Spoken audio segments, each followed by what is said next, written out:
Well, hey, hi, and hello! How are we doing today? What is today? Today is, Friday. This is your daily reminder of what day it is. It is Friday. Hey, hi, hello! I hope you're having a good day. I really hope you've been having a good day. And if you haven't, that's okay. Sometimes you just don't have good days, you know? But it will get better.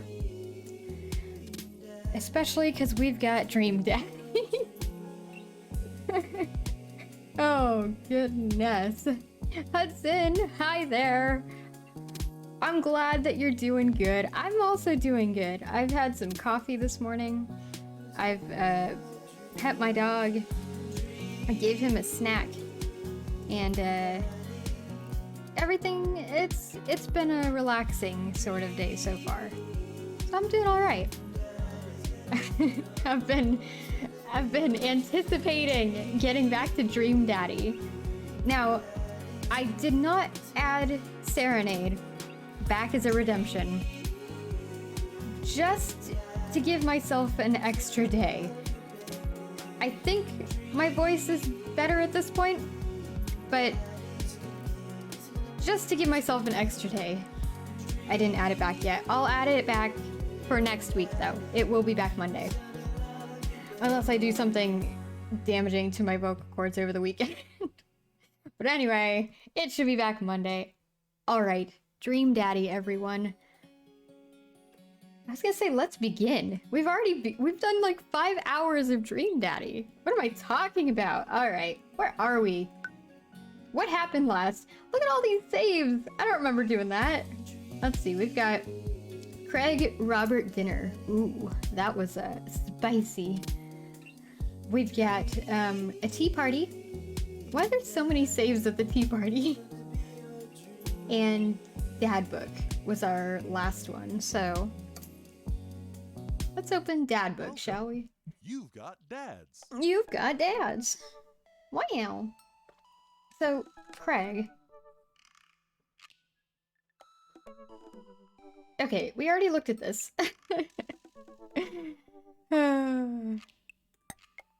And this one, I guess they're just gonna stay here. They're not gonna go away. Which is fine. That's fine, whatever. But yeah, Hudson, do what you gotta do. Thank you. Oh man, so I think we were going to try to pursue Hugo and or Matt. We were pursuing Robert, but he's kind of a dick. So, we're in it for the long haul, you know? And this guy's just not meeting us halfway. So, let's see about Hugo. Let's see. Hugo Vega, middle school teacher, high school teacher, writer of scholarly articles on the 18th century literature for various esteemed publications. If you're on here to tell me that my son put a cherry bomb in your trash, I know. And I'm sorry. Listen, I forgot everybody's voices, so everyone's getting a new voice today, alright? I hope that's fine with everyone here. Oh man, because I don't remember. That sounds like John Cusack in every role he's ever been in. Oh man. Eerie, that's great. Also, hey! Hope you're having a good day. Let's see, we've got on a Friday night, you're most likely to brew some strong tea and paint my miniatures. Wow, that actually sounds like a lovely night. If you had one thing to take with you onto a desert island, what would it be? A Remembrance of Things Past by Marcel Proust. I'm not sure what that is. I'm gonna have to actually Google that. I'm curious. Actually, let's Google it. Let's find out. A remembrance of... I apologize if you can hear me typing. Still haven't quite figured that out, but anyway. A Remembrance of Things Past. Marcel Proust. Is that a real book? Or, Okay, so it's In Search of Lost Time, also translated as Remembrance of Things Past. It's a novel in 7 volumes, it actually does exist, by Marcel Proust. It's his most prominent work, known both for its length and its theme of involuntary memory.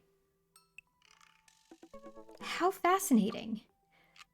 I'm totally gonna leave this up so I can remember to look at it after the stream.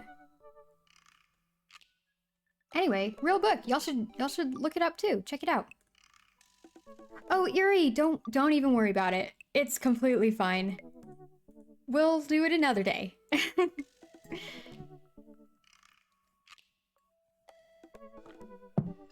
All right. Took a sip of my coffee. Let's see. What are your turn-ons? Ooh. Muscles. You and me both, Hugo. What did you want to be when you grew up? A movie star. Did y'all... Okay, I just had a flashback to my childhood. We had this program for, what was it, like Windows 95 or 98. I think it was Windows 95. But it was like... I can't make percussion sounds. Oh god. I was gonna try. It's gonna be like do music star. Do. I don't know. There's a software called Music Star, and it came with a little keyboard that you plug into your old ass computer for Windows 95. And you can create music and stuff. It had different MIDI things. Y'all know what is this? This is too old for some people. All right. Anyway, Music Star. I still have that. It's in my closet somewhere. All right. Anyway, what's your favorite movie genre? Documentaries on art history. And what's your ideal date? I feel like I'm interviewing this guy. Each of us read a different book on opposite sides of the couch in comfortable silence. Okay, see, that though, just on that, if you can... How do I want to phrase it? I think that if you can just sit in silence with somebody and be completely comfortable, that's one of the best feelings in the world. Like, you don't feel the need to talk. You can, if you want, but you don't feel like you have to. And you're each just doing your own thing. And you're just so comfortable. Like, it just feels comfortable. It's such a nice feeling. Anyway. What do you never leave home without? My glasses. Actually, I forgot them at home a lot. I spend a lot of time thinking about. I worry that people who are against e-readers are more in love with the idea of books than actually reading them. I mean, that could be. Oh, we just read his... Can we message him? Let's message him. Let's see if he'll go on a date with us. Oh, Dad Tip 43. When lifting weights, use proper form and a full range of motion. Get that, chat? Those tips go by so quickly. Oh, here we go. Oh yeah, we had Colonel Sanders' voice. Here we go. Well, navigate to Hugo's dad book page and type out a message. Hey Hugo, Gracini at the barbecue. Wanna hang out sometime? I'll wait for a few minutes before the computer dings. Ooh, this guy messaged us back quickly. Uh-oh. I'm so glad you messaged me. I definitely want to hang out sometime, but I have a favor to ask. Our class is going on a field trip to the aquarium today. And, you know, one of our chaperones is out sick. Whoa. Is there any possible way you could come by and replace them? I completely understand if you don't want to or can't make it. But I'm gonna be honest with you here. It's the middle school class. I need as much help as I can get.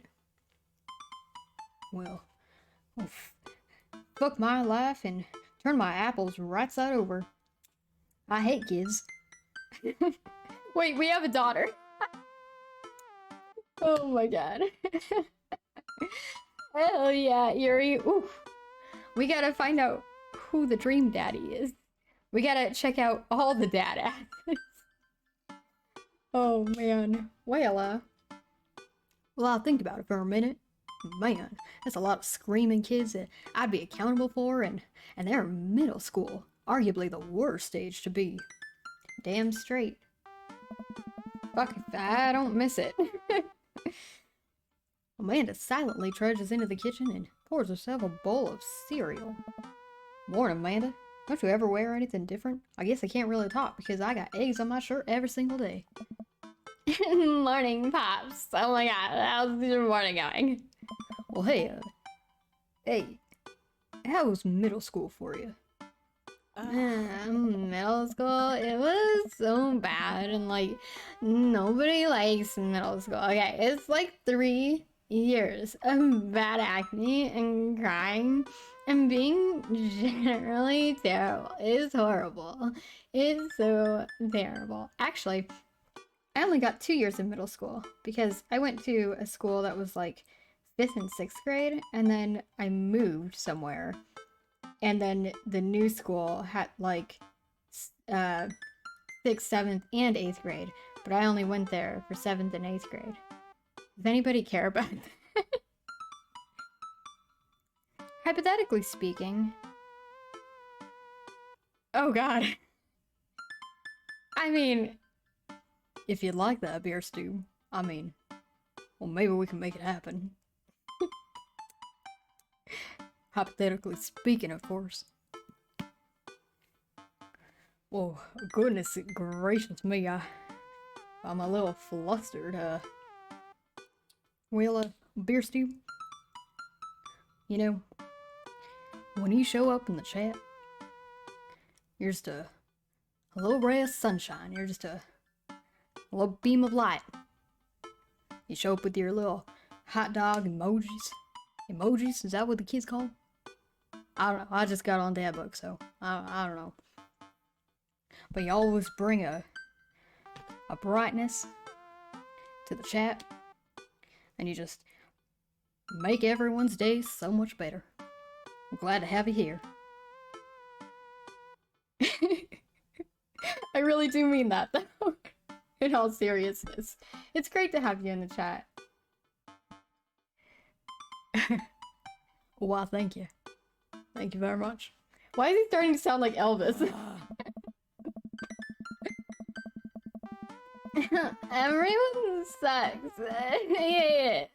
Everyone sucks. It's no self-awareness. And I don't know what I was saying. Middle schoolers should be avoided at all costs. Yeah. I mean, what was your middle school experience like, Dad? Well, you know, I'm gonna answer honestly here, and, I didn't like it. I reckon, you know, I had my first crush in middle school, and, I'm still bitter about it. Alexis Stuggs, you hurt me, and I'll never forget you. That reminded me, when I was in 4th grade, oh god, I'm in a story time mood today. When I was in 4th grade, there was this boy that I really liked. And I was like, oh, I really like this boy. We were pretty good friends. And we always, I was like, we always hung out during class. We were in 4th grade. What were we doing? Nothing. Like, what do you do in 4th grade? Was it 4th grade? Yeah, it was 4th. Okay. So we were like 10, right? So I made the mistake of telling this one girl, who I thought I could trust. I told her when we were outside for recess on the playground one day, and she was like, oh my god, really? And I was like, yeah, I mean, but don't tell him or anything, because, like, I don't want him to think I'm weird or whatever. It'll get weird, you know? And she's like, oh my god, yeah, I won't say anything. Bitch promptly goes over, walks 10 feet away to where he's standing. Because he was within distance. Like, he's not even that far away. Bitch goes over there, tells him. He looks at me, makes a weird face, and then she comes back And I was like, what did you say? And she's like, so I told him that you liked him, and he was like, ew, gross. He doesn't like you. And I was like, what the fuck? Obviously, I didn't say fuck, so I was like 10. But like, it's just, come on. Wow. But you know what?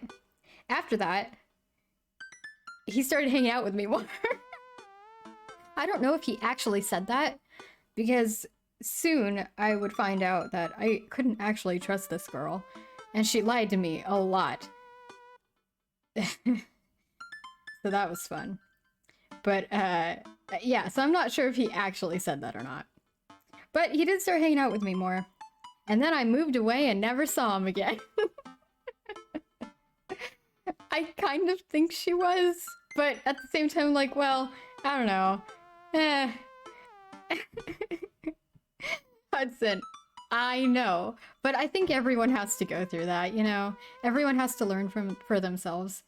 And I mean, it doesn't matter now, because I've been with this great person for how long? It's been like 10.5 years now that Steven and I have been together. So I'm completely fine that back in 4th grade did not work out. Oh. But anyway, thanks for listening to my 4th grade story time. Oh, how stupid. All right. It's so silly. Alexis Stokes. Yeah, you hurt me, and yeah, I'll never forget. Huh? Oh my god, Dad, what did she do to you? Like, was she like a total bitch? Well, I stare off in a middle distance, remembering the 24 hours that we dated, and 24 hours? That's not... What? And the 3 times we held hands between class periods. Can you consider that dating if it's like a day? I guess it depends. I don't know. Oh, beer stew. Oh no. Oh god, no. But then I remembered the bitter betrayal. Her leaving me for Arnold Birmingham, I will never forget. And him making me eat dirt in front of her. He tricked me, the son of a bitch. And she laughed her ass off. I never talked to her again. You know, Manda-Panda, I don't want to really talk about it right now. Oh my god, see, middle schoolers are rough around law.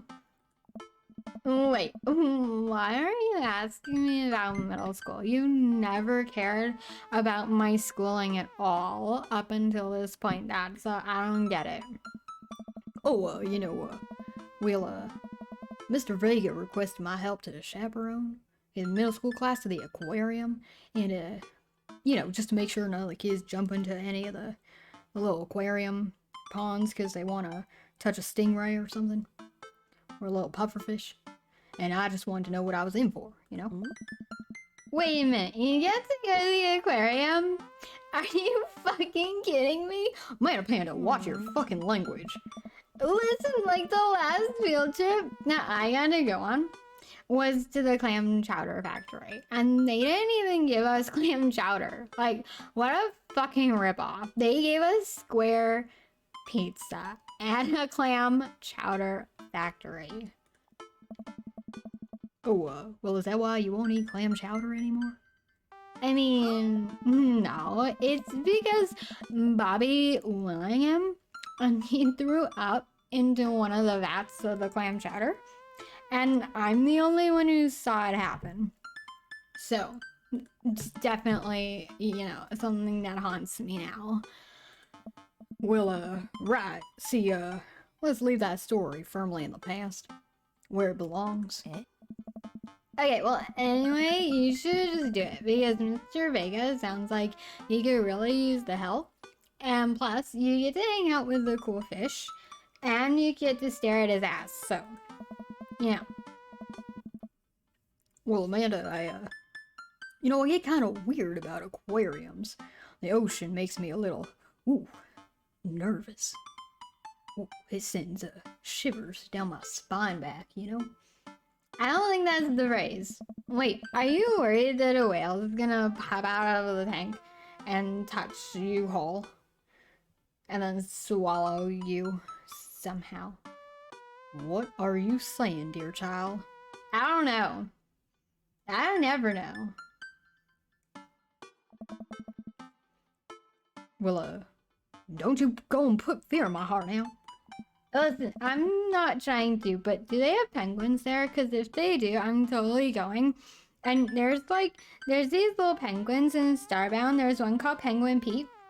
And like, he will give you upgrades on your mech if you bring him blueprints and materials. And he's like really nice. He's gonna be my best friend forever. Well, yeah. You know, they got penguins. Yeah. Of course they do. Okay, well, then so, because penguins outweigh the fear of the ocean. You know, she's got a point. I sit back down at the computer and I let Hugo know I'm gonna be available.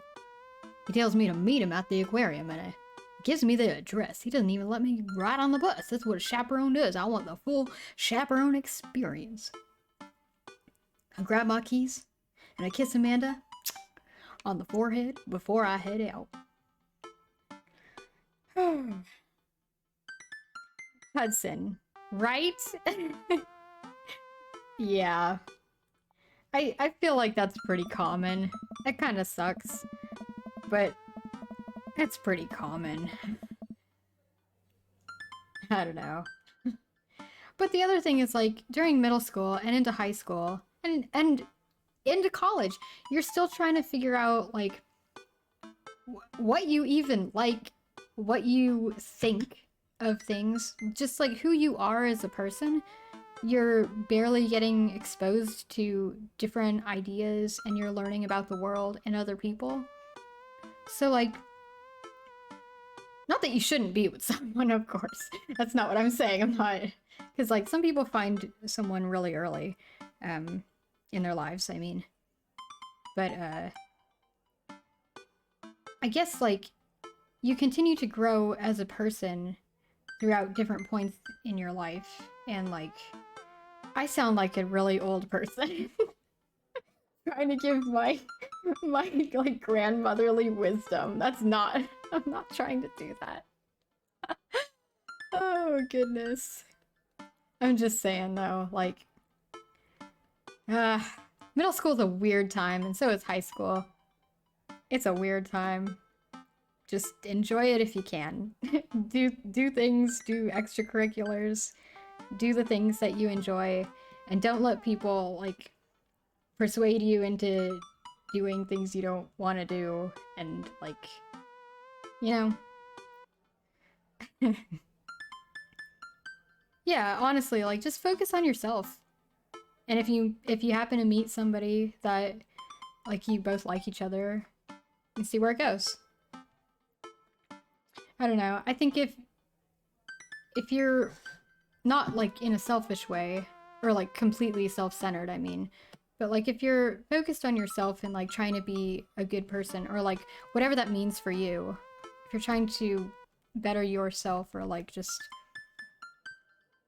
learn about yourself, you know, then you'll be better equipped, I guess, to be in a relationship if you want that, and when the time comes for that.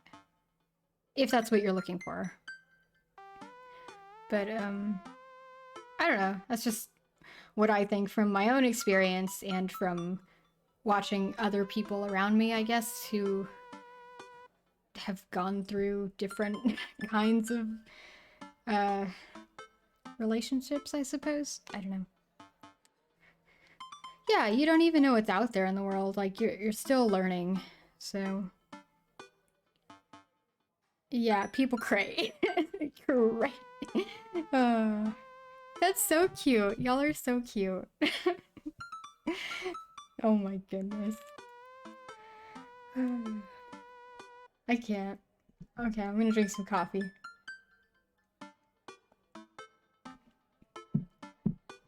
Oh, Hudson, I'm sorry. Okay, back to Dream Daddy. we'll just go back to... We gotta find out what's going on with Hugo. Well, I arrive at the aquarium to find out that the school buses have beaten me there, those assholes. The preteens huddle around their teachers in small groups, yelling at each other left and right, and they're all goofing off. I reckon every teacher's at their wits' end. I tell you what. Now Hugo jogs up to me. He's looking all frazzled. I'm so glad you're here. Oh my god, Hugo sounds like Cornifer. I only have like 3 voices, y'all. I'm sorry. Hugo. It's been a debacle all morning.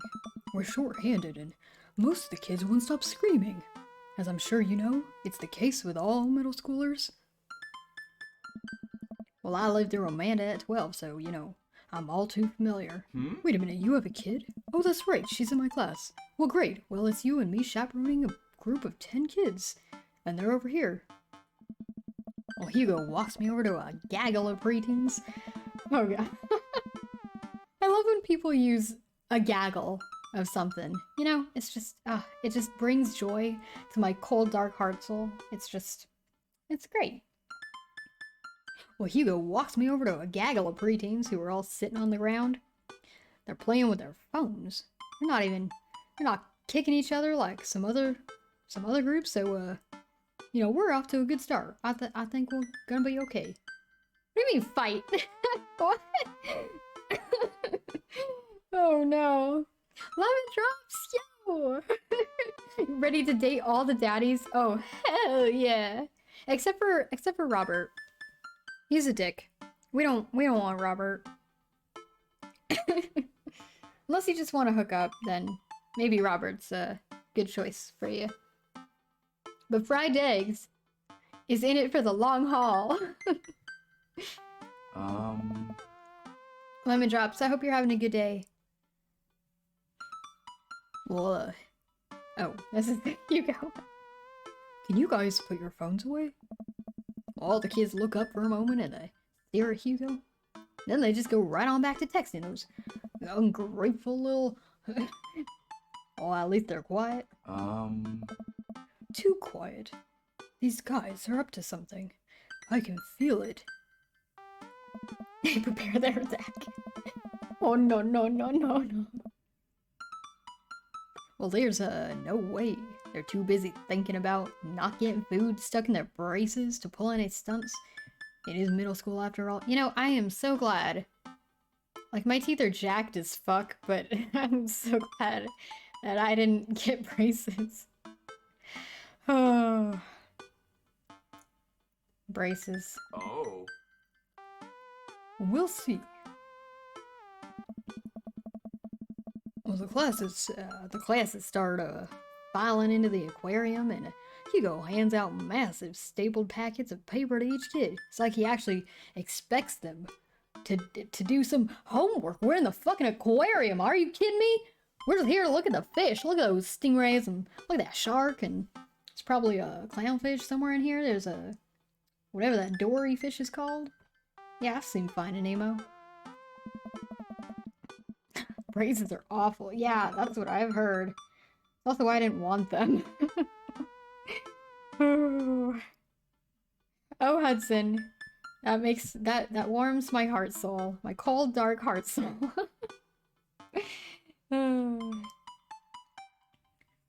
These are due at the end of the field trip.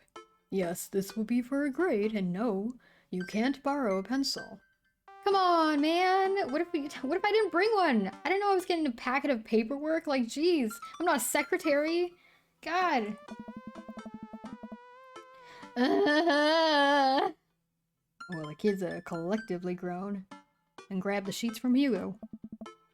Hey, Hugo, what's in that packet? Can I get one? Is it like a coloring sheet or what's... Oh, honestly, it's just busy work so that the teachers can have a moment's reprieve. I think one of the questions asks them to sit quietly for 10 minutes to think about the Great Barrier Reef. Okay, I have a problem with busy work. Listen, I hate busy work. I hate it. I think it's a waste of time. It's a waste of time. Don't give me 50 math problems just for busy work after I've already done like 30 in class. Don't give me 50 for homework when I already have like 7 other classes with homework. You know what I'm saying? Anyway. Yeah, teacher Hicks. I like that. I actually don't like that. I think busy work's stupid, but you know, I'm trying to get in your pants, so... wait a minute. You know, I thought you were an English teacher. What does the aquarium have to do with books? I'm, not that educated. Oh, we just did a unit on the old man in the sea. Nothing quite like introducing kids to the futile perseverance of the human spirit by making them pet stingrays. What did I say? Pet stingrays! What did I say, chat? I said they were gonna want to jump in and pet the stingrays. Have anyone wow, what? Have any of y'all ever pet a stingray? I have not, but I know someone who has, and that just sounds so cool. Oh. It gives us time to check out some of the exhibits as well. Come on, they have a phenomenal selection of tropical fish. And while the kids sit on the floor and pretend to do their assignments while they text, Hugo and I wander over to a large tank filled with brightly colored fish. Hugo points to a brown and white fish with long spines. I think it's a lionfish, but I can't be sure. They're so cute. They're so cute. Hudson, you have? That's awesome. Well, that right there is a lionfish. Ha! Yeah, I knew it. I reckon it was a lionfish, and I got right. Hell yeah. Did I impress you? Yeah. You know, did you know that their stomachs can expand up to 30 times in size? Whoa. I did not know that. Hey. That was a really loud hey. Hey! Hey! Good God, I'm sorry. Their spines are venomous too. That's why you have to prepare them in a very particular way. And if you don't, you could die. You have to go to school to be able to prepare them. Was it like 8 years of training to be able to, before you even are able to serve lionfish to people if you're going into like culinary industry? Anyway.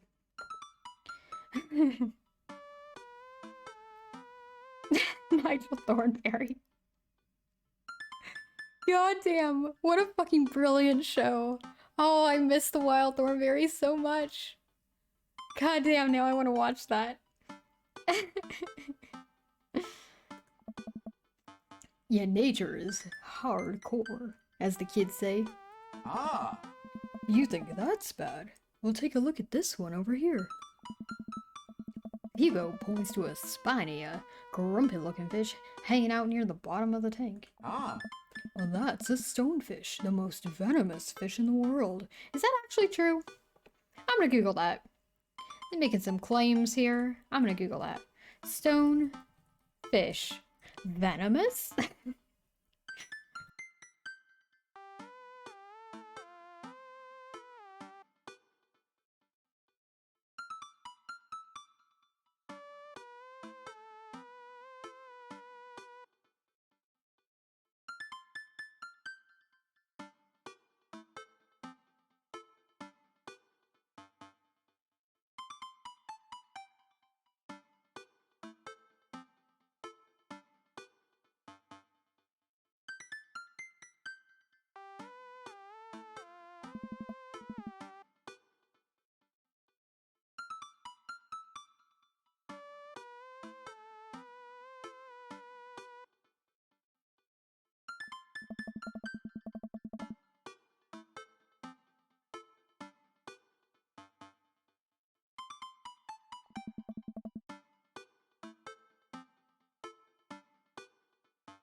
Hmm?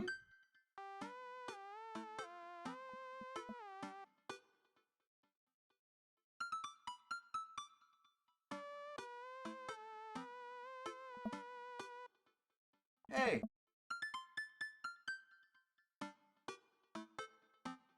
Fuck, I don't know what happened to my mic. I'm so sorry, y'all.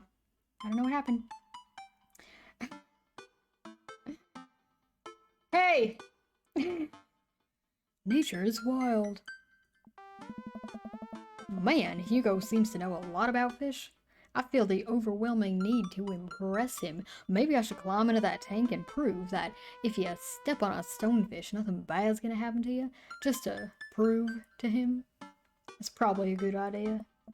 Hey, you see that fish over there? That one? Yeah. This the, this the humphead wrasse.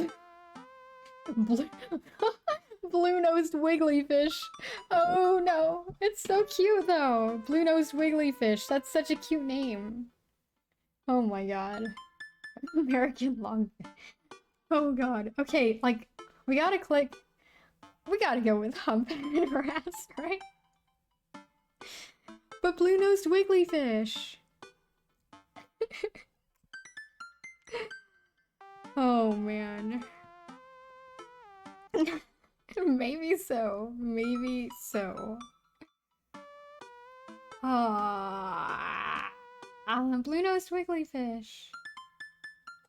Y'all, should we take a poll? I'm not sure what we should do. Alright. Sorry, but American longfin is not even an option. Blue-nosed wigglyfish. Or humphead. I can't.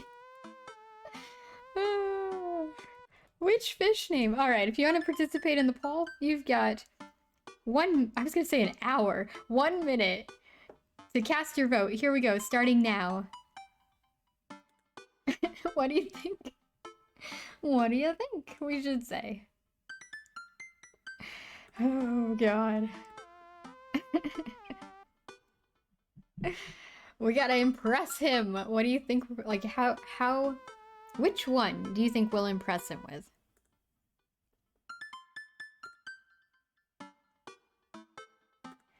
I mean, they're just too good. All these names are too good.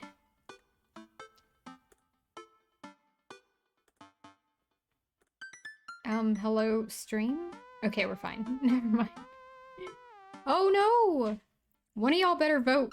Like, one of y'all better be the deciding vote because I don't want to be a tiebreaker.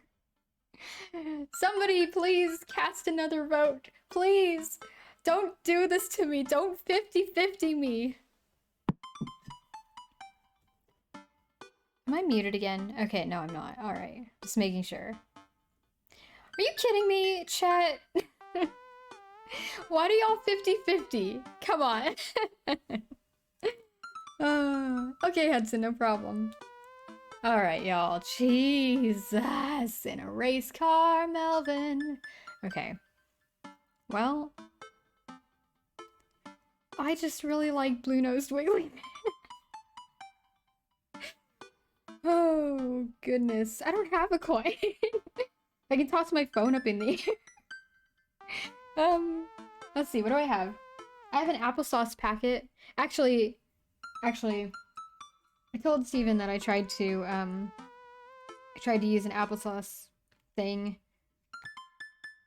as a coin, and he was like, but it's weighted. Like, oh. I didn't consider that. Oh, do the wiggly. Google it. I don't think I want to Google pet rat. Alright, y'all. We're gonna go with blue-nosed wiggly fish. It's just really cute. Oh. He loves it! Look at that! He loves it! Yeah? Yeah, did you know that- oh, we haven't told him yet. Did you know that, oh wait, we did tell him. Oh god. Oh god. Did you know that, paranormal fish trivia, paranormal, psychiatric, or political? Let's go with paranormal fish trivia. You know, this particular fish, it sleeps upside down, but contrary to popular belief, it's not an actual vampire. That's the vampire fish.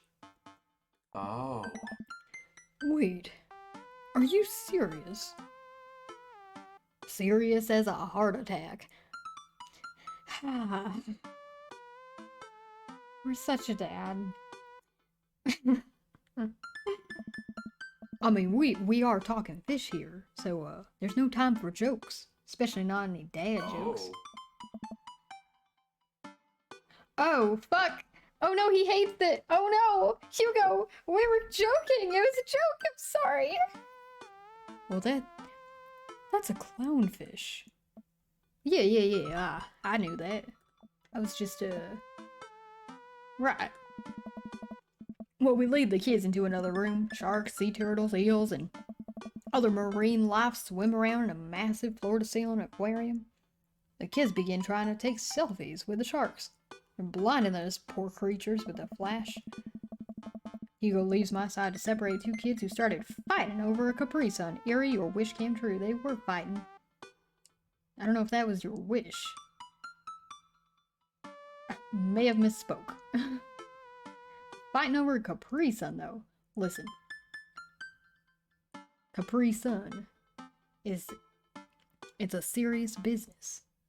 Especially if you got a Pacific cooler Capri Sun. Well, I walk around the room, reading the tiny little blurbs about different fish, little fishies swimming inside of the enclosures.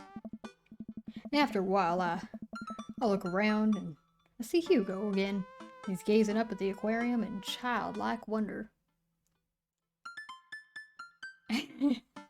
True. Well, the ripples in the water?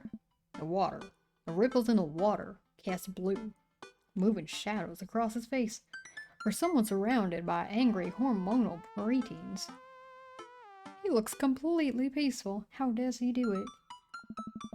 He looks really cute in this light. I hope he doesn't notice me staring at my blush. Whoa. Oh. I walk over to join him. Beautiful, isn't it? Well, I'd rather stare at you. Are those two sharks kissing? No, we can't. God, we already didn't impress him. Like, Mother Ocean. Well, we can learn a great deal from Mother Ocean. A great many mysteries lie in the ocean. It truly is fascinating to be able to observe it in such a setting as this. Well, that's, a very astute point, Fry. Fry? Well, we stand together for a moment, admiring the wonders of marine life. He likes us, chat. He likes us. We eventually make our way to the touch tank room. Ooh. Which seems to be the only thing the kids are actually interested in. The tank is filled with a variety of horseshoe crabs. Horseshoe crabs? Horseshoe crabs are so cute! Sea urchins, stingrays, and small fish. I stand around the edges of the tank and I keep a wary distance from the sea life. I mean, who knows what kind of nefarious plans those horseshoe crabs have for my well-moisturized hands. And I need those well-moisturized hands in the touch room. God. Hugo rolls up his sleeve and he sticks his hand in the water. Don't you want to pet some rays, Fry? Oh, I'd pet anything you want me to. I think I'm good. I don't really, I think I should just stay over here and admire them from a respectable distance, keep my distance and give them their space, and come on, it'll be fun and informative. Listen, don't make fun of me, but I'm a little scared to touch them. I get weird when there's no glass separating us, They're all staring up at me with their little eyes. I don't know what any of these things are. Well, the ones that have eyes. I don't know what any of these things are. But when I get the feeling, they'll probably bite me in my delicious hands. If given the chance. Ooh, we had to make sure that he knows our hands are delicious. What is this? Delicious hands. Well, nothing in this Hank can hurt. Hank? What is happening? I can't speak! I can't speak. I can't speak. I can't speak. I can't speak. Okay. Nothing in this tank can hurt you. The stingrays have had their barbs removed. The horseshoe crabs only eat little clams, and the anemones are perfectly safe to touch. Yeah, well, I don't know. You know, alright, you convinced me. Against my better judgment, I approached the tank, slowly dipping my hand into the cold water. I touch a stingray as it glides past me. It's slimy and I don't understand. See, it's not so bad. You know, it feels like a fun slimy leather. It actually is slimy. It feels like a fun slimy leather. Huh. Well, things get a lot less scary when you learn more about them, right? Yeah, you know, that's right. That's a good life lesson. If you don't know about something, you should do a little research. Get to know the things you don't know, because there's a lot out there that you don't know. I dive my hand back into the touch tank with a renewed vigor for ocean life. I poke at some urchins, and I feel the hard carapace of a horseshoe crab. My hand brushes against Hugo's as we reach for the same anemone. I pull away, blushing. Eerie! Eerie, how could you? How could you? It was the blue-nosed wigglyfish. Blue-nosed wigglyfish. Well, Hugo smiles at me. Hey, you know you're supposed to be touching the fish. Oh, well, yeah, sorry, I just, you know, I just get a little carried away wait. Yeah? That girl over there looks oddly suspicious. Well, why's that? Are backpacks usually that wet? Hold on. Susan! Susan! Get back here! Well, Hugo just ran after a middle schooler and catches her before she makes it to the exit. The little bitch is trying to steal a fish from the little ocean. It's true. It's true. We had a terrible, terrible, terrible joke. Terrible. But don't worry. We touched his hand. And that's how you know, according to Cinderella 3. If you touch their hand, that's how you know. If you just touch their hand and sparks fly and something happened, you know they're the one.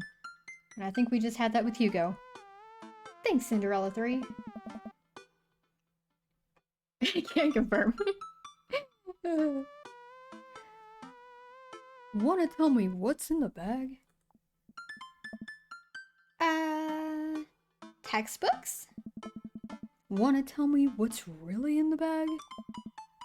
Well, Susan there, won't budge. Susan. I walk over to Hugo and the girl, and I think he might need a bad cop, if you catch my drift. But only to Hugo, not to Susan. That's not what I meant. Nope, that's not what I meant. Wow, what an analogy. Oh, that's wonderful. I mean, I can relate to my Steven. I can relate. Well, look here, kid. We don't have time for games. That's an easy 5 to 10 in the clink. I'm not afraid to hit a child. Oh my god. Listen.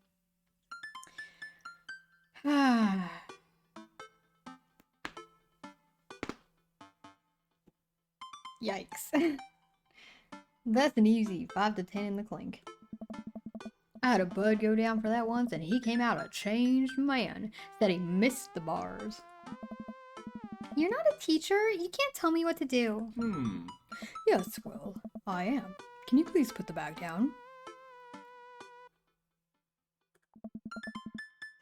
He knew as soon as the mortar went off. That's awesome.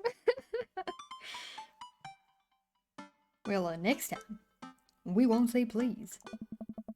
Susan glares at Hugo for a moment before dropping her book bag on the floor. It lands with a wet slap. She's a fish murderer! That could die! You could give it brain damage. We stare at it for a moment before it starts to move. Sweet Manchego. Sweet Manchego! Hugo leans down. What? Hugo leans down and unzips the backpack. The backpack, chat! God, get your mind out of the gutter, jeez. A horseshoe crab frantically scuttles out and across the floor. Why'd you try to steal a horseshoe crab? An employee swoops in and scoops it up, places it back in the tank where it belongs, in captivity. Yep. She gives us a disapproving look. Well, Jesus Christ, in a race car basket, Melvin. Susan, what was your plan? I was trying to free him. To where? Outside? Where he's gonna die? Susan, go back to your group. We'll discuss this later. Yeah, and hands where we can see him. Susan sulks off, leaving me alone with Hugo. Gives me a pat on the shoulder. I think we're doing well with him. And thank you for following Hot Local Daddy. Thank you very much. Middle schoolers have sticky hands. I doubt that's the first time that's happened here. Or the last. In the next room, we see a variety of smaller tanks. Sea urchins, tiny fish, and a rainbow of beautiful underwater plant life surround us. It's gorgeous. It's gorgeous. Oh. Hugo. Oh. Look over there. Hugo points to some seahorses gathered at the bottom of a tank. One of them's in the middle, giving birth. What a nightmarish sight. That's actually the male seahorse. Sort of takes fatherhood to a new level, doesn't it? Hey kids, come check this out. There's a male seahorse giving birth. Well, a low murmur from the students. They just jump back on their phones. Nobody seems to fucking care. Fun fact, male seahorses can even give birth and then get pregnant in the same day. That sounds like a nightmare situation to me. Man, we thought we had it hard. I wonder if they have to deal with their kids' awkward teenage years too. All however many thousand of them. That's right, they have tons of babies. Well, you seem to know a lot about marine life, Hugo. You learn something new every day, the more you know. Oh, it's not really my specialty, but I do make a point to learn as much as possible whenever I can. I think that learning shouldn't end when you leave school. We should challenge ourselves to find out more about the things we don't understand every day of our lives. Okay, actual good advice though. Like, actual good advice. Because if you stop learning, I don't think you'll ever be able to grow or change as a person. I agree.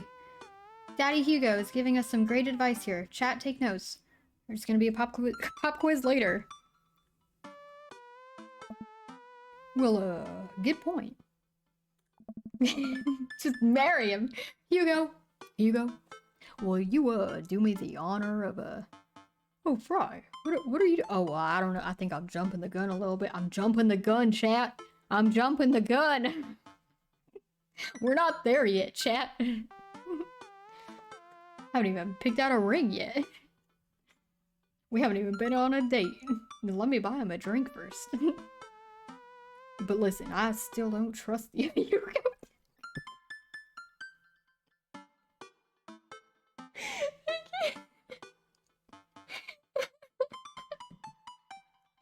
Okay. Alright, listen. I hate that name. Hugo Dag. I hate that name. Oh god, it's perfect. Oh, I hate it, and it's perfect. Oh no, oh no. Oh god. I'm crying. It's so good. Oh my goodness. Alright, okay. Okay.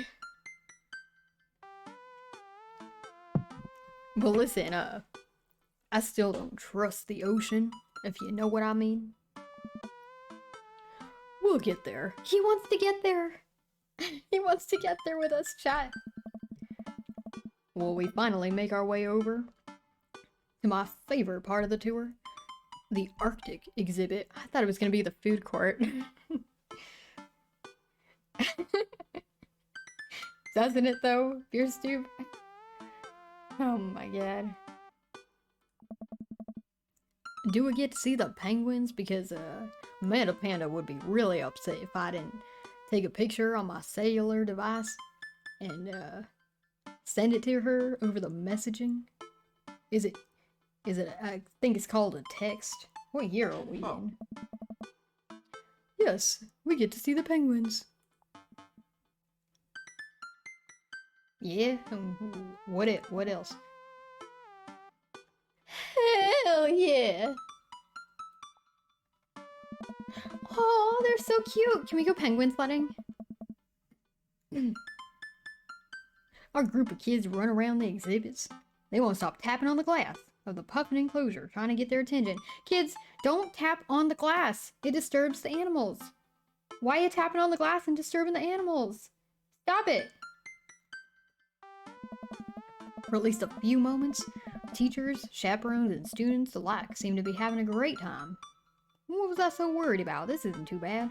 Manda-Panda just got me all riled up. And I don't know. She got me all riled up. Okay, but what if they're like avatar penguins? And we're like Aang size, you know? Then we can go penguin sledding. Oh god, Hudson. No, that's just... Nope. Definitely not gonna use that one. Definitely never gonna use that as a pickup line. Oh god. Okay, Erie. Are you a beaver? Cause damn! Oh. Professor! Hey, girl! Yo, Professor, what's going on, dude? How are you doing today? I hope you're having a good day. Oh, man. Oh, man. I'm doing great! We're playing Dream Daddy, so, I mean, this is the best it gets. Well, that sounds actually... That sounds a little, not. Like, there's nowhere to go from here. You know what I mean? Hey, I'm glad you're doing good. It's working and chilling. Nice. Oh, Fried Eggs is doing the best. We're getting Hugo. Huh? Chat, look at that. He grabbed our arm. Well, Hugo suddenly grabs my arm. I don't know what the hell he's thinking, but, Oh my god, there's a student in the penguin enclosure. What did I fucking say, chat? The kids are gonna go into the enclosures. What did I say? God damn it, these kids. Oh my god. Wait, just kidding, it's very bad. It's bad, it's bad, it's very, very bad. Did y'all get my Shrek reference? Is it, one of ours? That would be rather embarrassing. Oh, it most certainly is. Molly Henderson. It's Molly. Susan's friend. Well, I look over to the penguins and I see a determined-looking kid crouching behind a rock. She's hiding just out of sight of one of the employees, but we see her. And over on the side of the enclosure, I see the door to the exhibit ajar. Was it unlocked this whole time? You know, we gotta go stop her before the staff sees and bans our school for life. And we'll never be able to come back. We'll never be able to come back on a date. What did you do? We'll never be able to come back with the school. You know? Hugo looks around. I'll create a distraction. You go in and grab her. Well, Hugo runs toward the puffin exhibit and addresses the entire room. He's about to give a lecture. Nobody cares. I mean, everyone's listening. Yes, chat, listen up. Hugo. That is my name. everybody, I have an announcement to make. Not my gumdrop pen pens! I'm not even gonna try to... Oh... Y'all, I can't sound like Shrek, and I'm glad. Well, the whole room runs directly toward Hugo. That's a first. Listen, here's a few facts I bet you didn't know about penguins. Well, everyone just stares at Hugo, confused. Well, this is my shot. I ran into the enclosure and I'm greeted by a cold blast of air. Psst, psst. Hey! Hey, you! Yeah, you, kid. Well, the girl whips around to look at me. Her nose is pink from the cold. She's getting frostbite. Listen, you can't be in here. You gotta get out here. Neither can you! Yeah, but listen. Try to walk over to the girl, but the ground is so icy.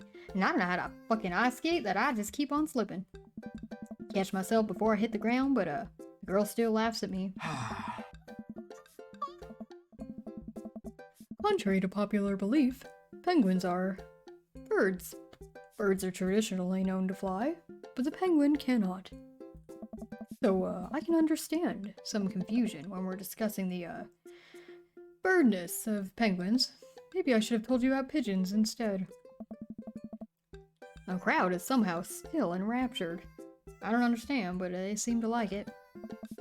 Kid, listen, what are you even doing? I'm letting the penguins go. They deserve freedom. Listen, where they even gonna go? They're gonna live in my closet. They're gonna what now? Listen, I don't even have time for this. I don't have, ain't nobody got time for that. So, we gotta get out of here. Alright? Hudson? No. No? Hi, my name's Microsoft, so can I crash at your place tonight? No, no, no, no. Oh, nope. Not until I save a penguin. Little known fact is that penguins only live in cold climates. With some exceptions. They don't all live in cold climates, if you're, splitting hairs here. Did I mention that they don't fly? Well, the crowd is starting to lose interest fast. I'm running out of time. Let's see, we can bribe her. I don't think Hugo's gonna like that. He's more by the books guy, if you catch my drift. We could try to relate to her, or we could lay down the law. Kids, listen, kids at this age group they don't care if you're like, you gotta do whatever I'm saying because I'm the authority here. Who the fuck cares? They don't care. Do what I do because do what I'm saying for you to do because I'm telling you to do. No, that's not a good reason at all. They don't care. It's just not a good reason. Let's try to relate to her. See why she's trying to do this. I think back to the time that I released all the feeder mice from the pet store. It was a disaster. You know, I was 6. I didn't understand. But it was a disaster. Listen, Molly, you know, life can be cruel. It's Molly. Yeah, that's what I said. Life can be cruel, but, money. Give me money. Alright, listen, I'll give you, $20, crisp, straight from the bank, hot off the press, $20 bill, right now if you leave with me. Damn, this kid thinks for a long time. Okay, well give it to me right now. Well, I'll reach into my pocket and I'll pull out everything I have, examining each bill. Damn it, I don't know if I have a $20 bill. Chat, can you spot me? Somebody spot me at 20. Alright, listen, well I have $12 and some change. And there's even a button. So, is that enough? Pay me the other later and we have a deal. Well, we moved to shake on our agreement, but before I suddenly realized there's a wave of penguins on their way over to the enclosure, we're gonna have to block these birds. Holy hell, Eerie. Oh my god. Damn. I hope, like, nobody, like, nothing too serious happened, but damn.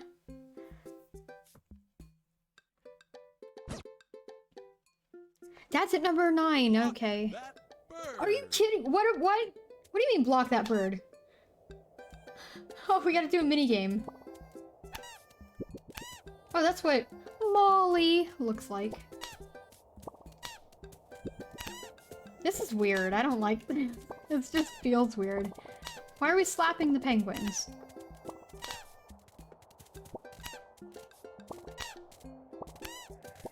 Hello, penguins! I'm sorry if you can hear me clicking.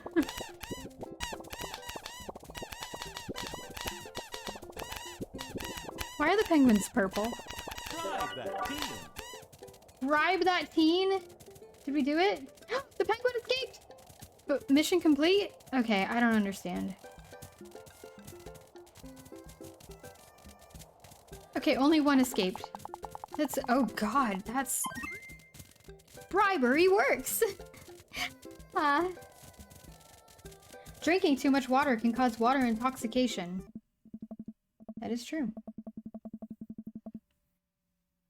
Whew, I'm glad that that's over. And just in time, too. It looks like Hugo's wrapping up on his, diversionary penguin speech. Ah. And that's why I think that penguins are one of the best animals in the world. Well, a few people in the audience clap out of a sense of duty, I guess.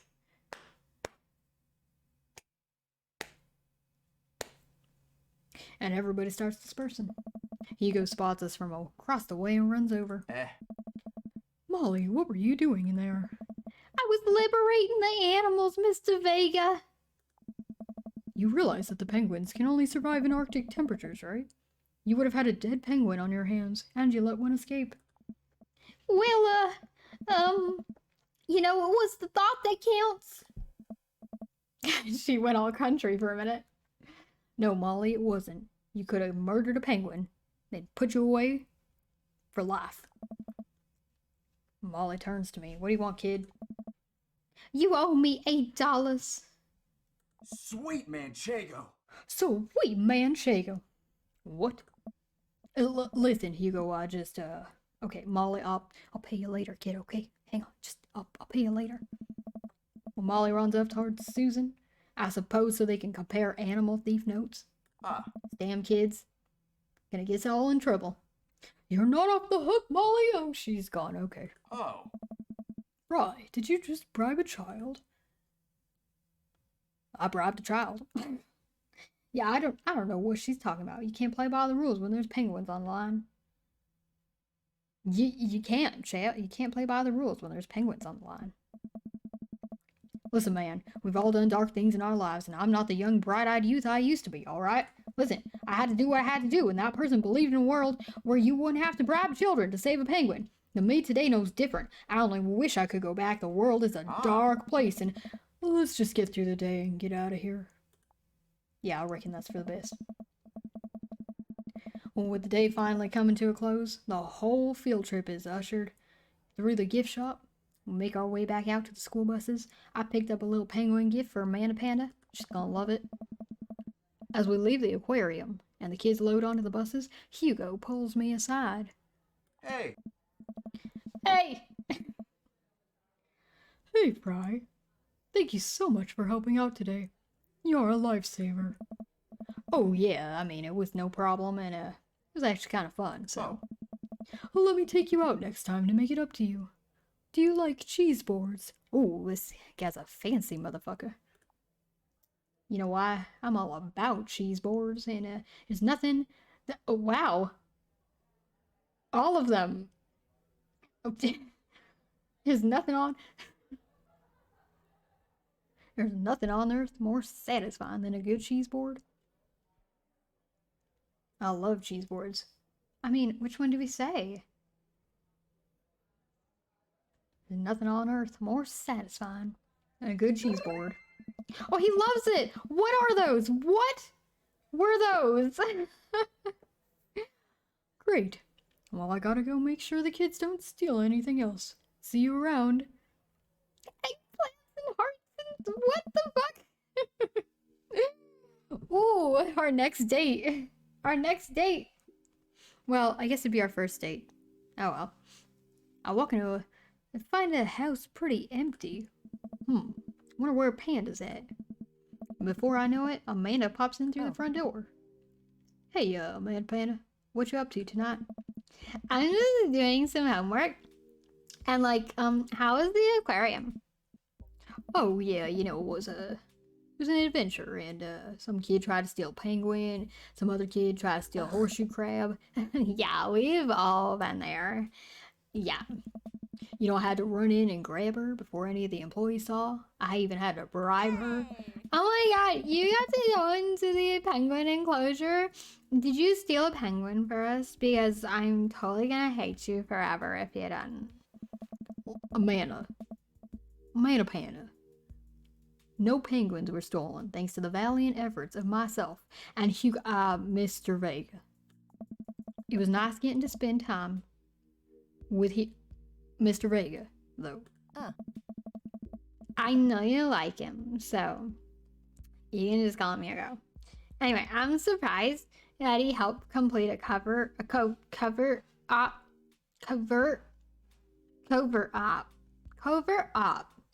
He's usually kind of like, you know, whoa, kind of what?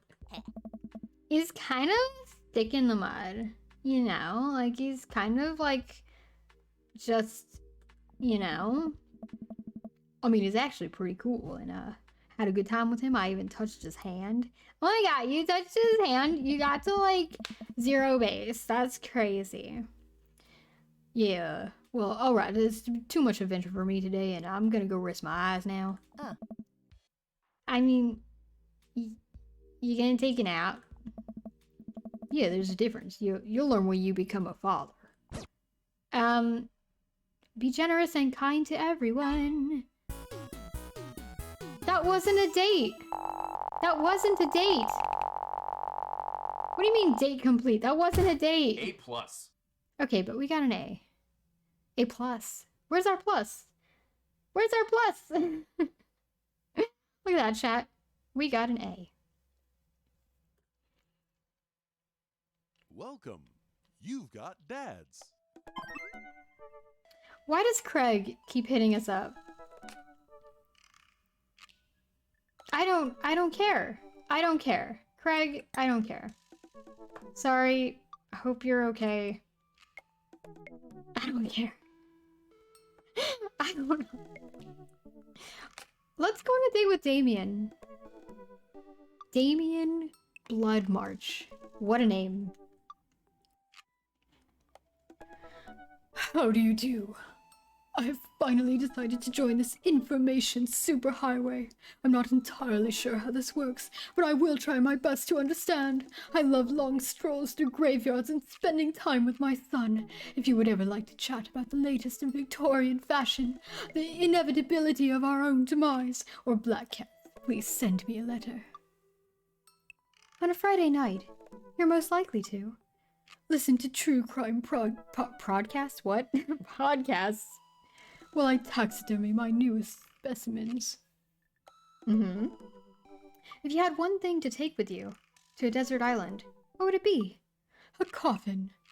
What are your turn-ons? Pronouncing bosom correctly. Well, chat, make sure you pronounce it correctly, alright? What did you want to be when you grew up? A bat. What's your favorite movie genre? Foreign art house horror. What's your ideal date? Picture this. It's night. We're at an industrial darkwave club in Berlin. The music drums to the beat of our hearts. And it tears us apart. The beat of our hearts. The beat of our heart. Tears us apart. The beat of... Okay. What do you never leave home without? An upside-down cross. I spent a lot of time thinking about mortality. Salience? How do you what? Salience? How do you pronounce that? Alright, let's message him. Don't skip the corners. Dad tip number 47. Well, Damien seems really interesting. A little odd, but interesting. I think I should hang out with him to get to know him a little bit better. And if it doesn't work out, we're just gonna date Hugo. Because he's obviously interested. I actually don't know why I'm trying to go on a date with Damien right now, when we've got it going good with Hugo.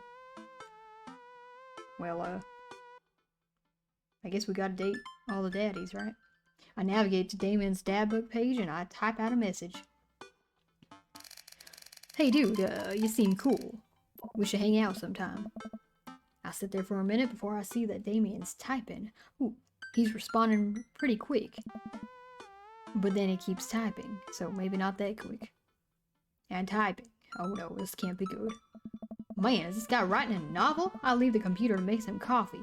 Listen, okay? I appreciate if you take the time to type something out instead of just responding with, "Okay." unless you're busy, you know, that's fine. If you're busy and you just type K, I got it, whatever. But if you're not busy and you're just like, K, all right. All I'm saying is I appreciate people that take the time to type things out. Anyway, that's all. And he's still typing while I sip my coffee and the computer finally dings.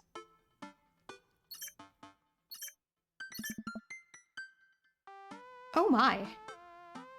Oh, whoa. Well, there's more. Okay.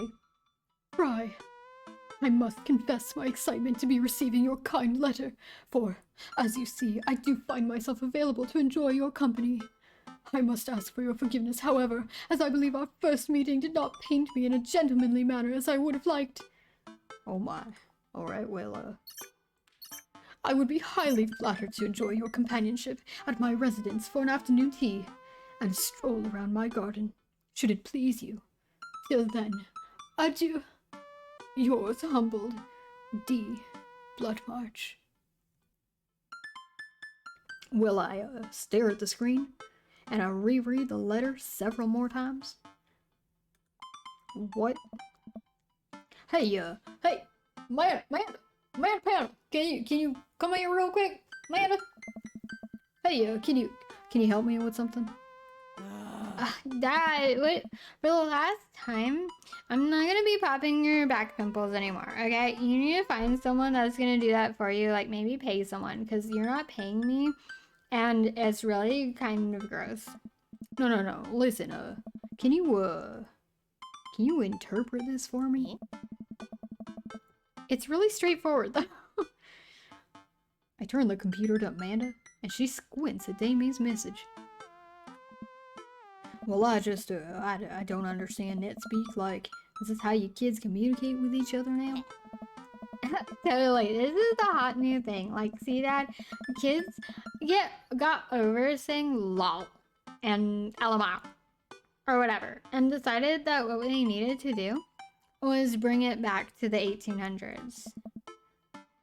Okay, so, what do I do? Okay, well, where's your pen and where's your quill? What? Did you forget to unpack the pen and quill, Dad? Oh my god. How will we address the nobleman in regards to your upcoming debutante ball? Okay, now I know you're messing with me on Manda-Panda. Dad, listen. Okay, look. Without a proper chaperone, you're never gonna end up with a suitor worthy of our land, okay? Our dowry. Or, okay, so listen, you read Pride and Prejudice for school one time, and now you're reciting things you know about it back to me, aren't you? I mean, I haven't even told you about Mr. Darcy yet, or Mr. Bingley, or how terrible the youngest of the 5 Bennett daughters is. She's just not really the greatest, but the guy that she ends up with is really not the greatest either. And maybe they're a perfect match. Although she has no idea really about him. So I kind of feel bad for her because she's just like really young and naive. But it's like really sad. Anyway, you should watch the one that has Keira Knightley in it. Like, listen, okay, I read the first 5 pages. And then I read a review of the movie and I still gotta be. Amanda's supposed to be 18. She is 18. Well, great. So, what do I say to Damien? Okay, I got this, Dad. I'm not gonna let you down. Amanda reaches over me and she starts typing on the keyboard. Sure thing, dude. Regards, Fry. Oh god, I hate that response. So, like, to all of this? And you just send a sure thing, dude? No! Well, I suppose that's it.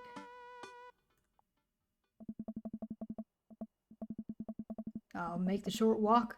Wait, is this Damien's house? I love it! I want to live there. I'll make the short walk over to Damien's house. Oh yeah, that's right, because we all live in the same cul-de-sac. Well, I guess you can't really call it a house. It's more of a manor, estate. The Gothic architecture looms above the other homes in the cul-de-sac, and it's a little daunting, but I like it. I walk past a couple of gargoyles guarding the front door, and I'll look around for a doorbell. There doesn't seem to be one. I just go ahead and pull the large, ornately carved bat head's door knocker back, and a hollow sound echoes throughout the house as I strike it against the door.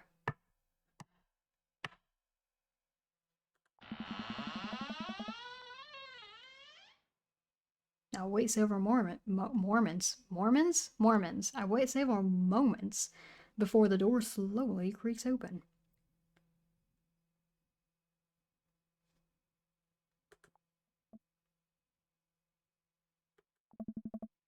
I mean, it's a little creepy, but I enter the home and I take a few steps into the foyer and note the oil portraits of who I assume are dead relatives hanging on the wall. This is just like the Clue house. Sir Loka, hi! Hey, Amanda sucks. Get out of here! I'm just kidding. Where's the daddy's at? We're getting there. Look, we're right in Damien's house.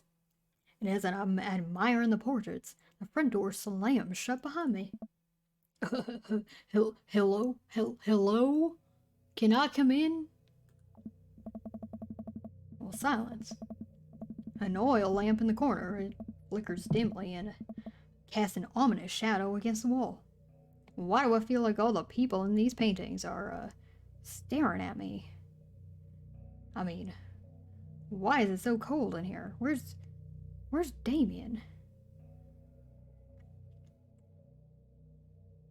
Oh god, Hudson, no, listen, nope. Sorry. Also, we've established at the very beginning that Amanda has 2 dads, not a mom. Fry, pleasure to have you in my house. I look up and see Damien standing at the top of I look up and see Damien standing at the top of a majestic staircase with a walking candle holder. It's pretty cool. Pretty cool. What's with the door slamming shut? Oh, sorry. There was a draft. No thanks, I don't want to be a mom. Besides, I have so many kids that I still need to adopt in Skyrim. Like, it's crazy. and the door creaking open when I knocked. I accidentally left the door unlocked. Uh-huh. Yeah, and the creepy oil paintings, how do you want to explain that one away? I like oil paintings. Right. Right. Look at his cute little shy smile. Look at his hair, those long, luscious, flowing locks. He has pink eyes. Or purple, I can't tell. They're like a magenta. Please, let me show you around. Well, okay. Well, Damien leads me through, around his house, showcasing his parlor, his sitting room, his auxiliary sitting room, and the parlor again for some reason. Oh. Just a really good parlor, I guess. This is one of the older homes on the block. Yes, but no one near as old as the architecture might suggest. Through extensive renovations, I've been able to craft a residence that is both historically accurate to the Victorian period and equipped with the amenities of any modern dwelling. We walk past a door covered in bumper stickers, caution tape, and a black parade poster. When I was a young boy, my father took me into the city to see a marching band. Well, did they listen to My Chemical Romance in the Victorian era? He said, son, when you grow up, will you be the leader of the broken, the savior? And I forgot the lyrics, I'm sorry. Dad, I just wanted to see a marching band, and you gave me an existential crisis instead. God! Well, that's my son's room. You know how the rebellious teenage years are. Onward, onward, there's more to see. We'll reach a door at the end of the hall that Damien opens with a flourish.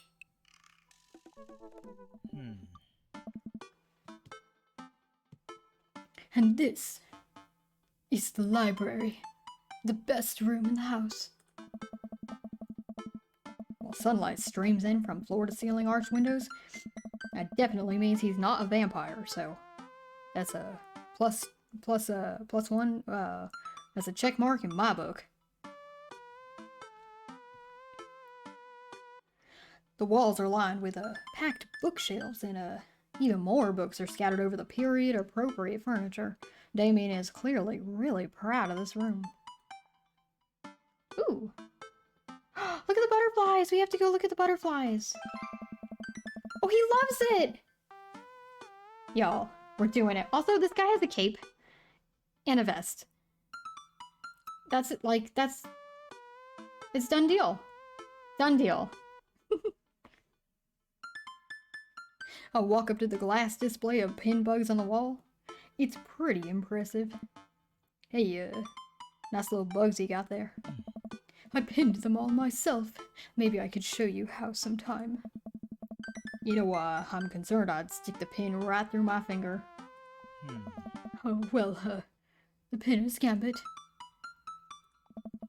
Is that a thing? No. Well, okay then. He loves it! He loves it, chat. We're doing great. Well, I walk to the window and, I'm greeted by a beautiful view of Damien's backyard. It's lovely.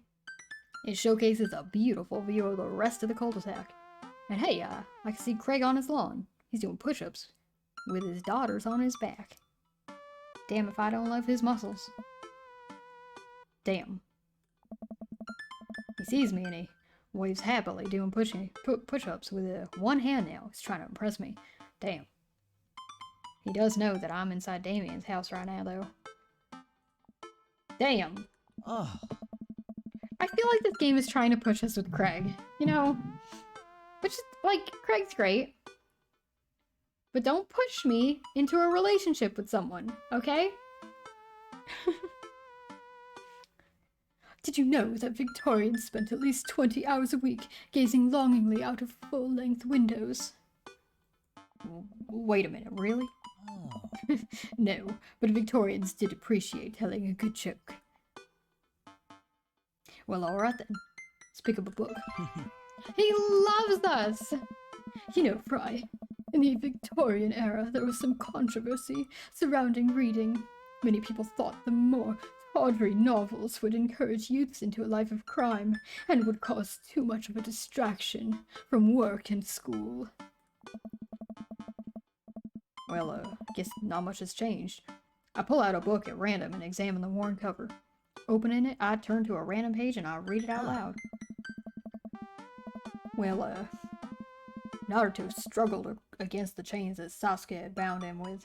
Shirtless and out of breath, he looked up at Sasuke.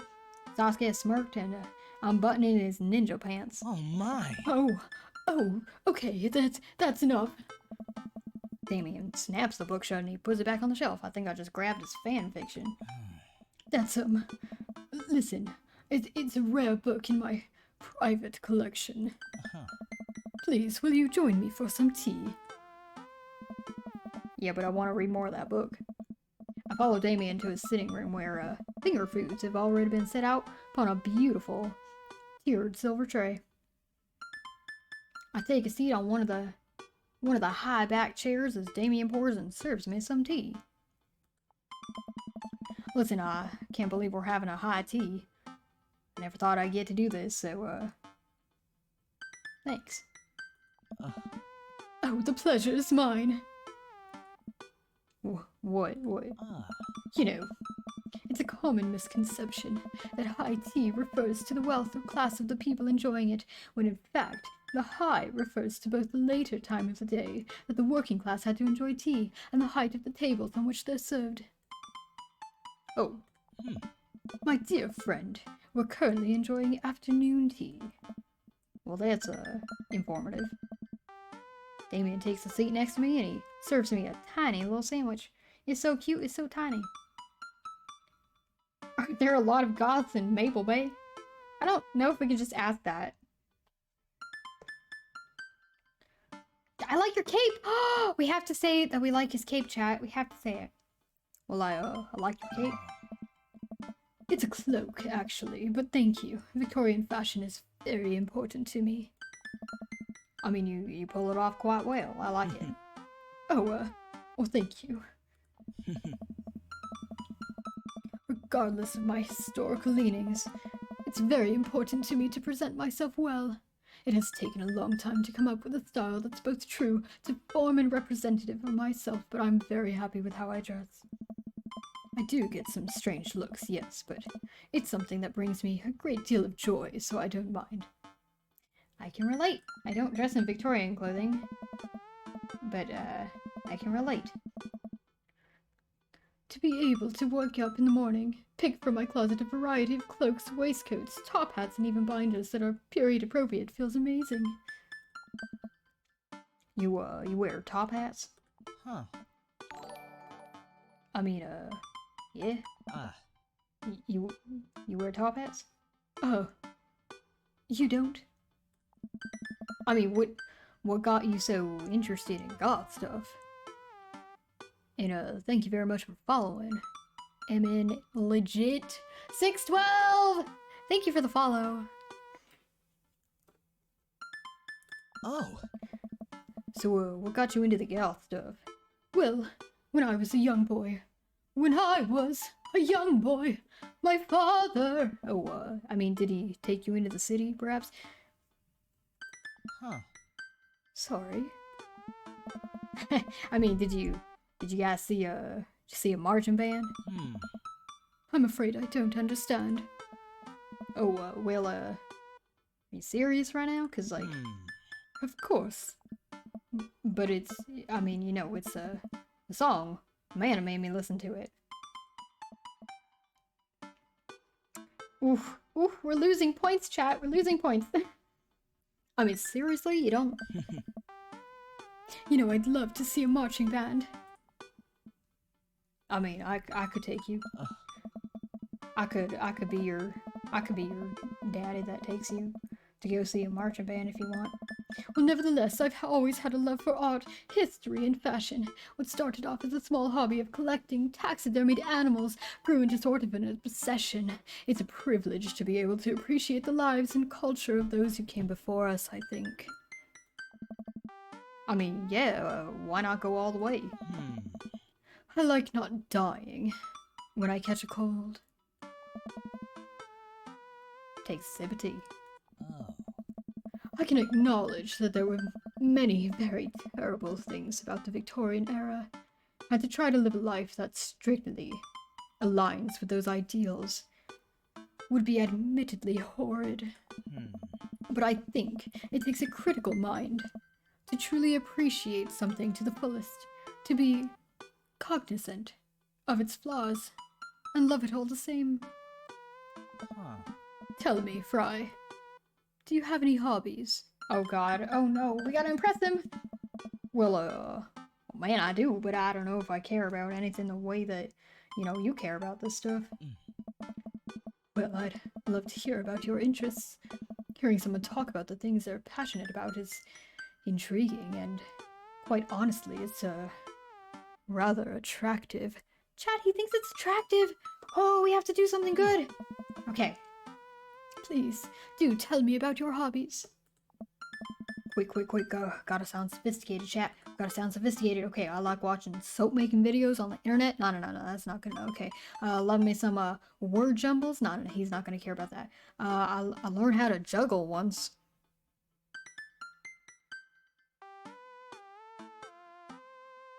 I learned how to juggle once.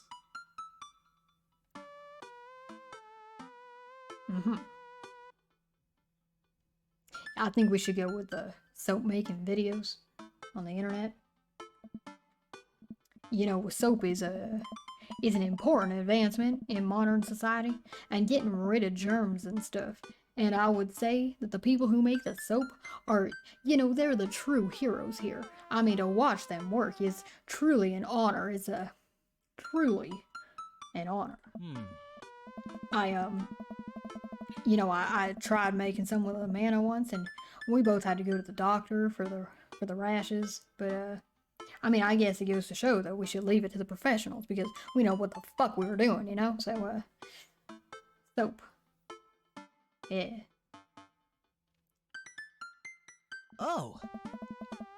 Come, I have one more thing to show you. Excuse me, did you just what?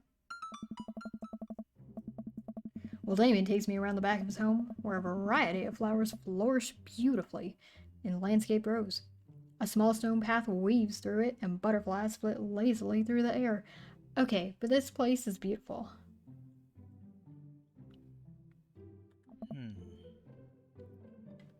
It's my garden.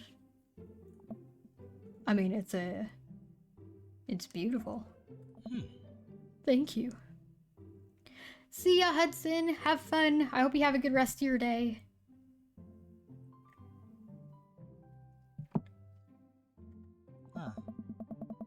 Victorians took flowers and floral arrangements very seriously. Oh. You see, it was considered uncouth to discuss personal and romantic relationships in public. So lovers and friends alike would use bouquets to send secret messages to each other. Each flower and plant is symbolic of different feelings. All right. But even more interesting is that one flower could mean different things depending on the other plants it was paired with. And one had to be extremely careful, as even the style in which the ribbon was tied around the bouquet affected the message.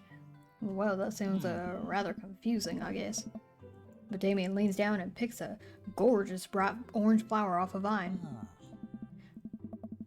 Lilium bulbiferum. The orange lily. What do you think this one means? Well, listen, chat. We've got my loins are ablaze. We've got thou art the tightest. And 3 cheers for sweet revenge.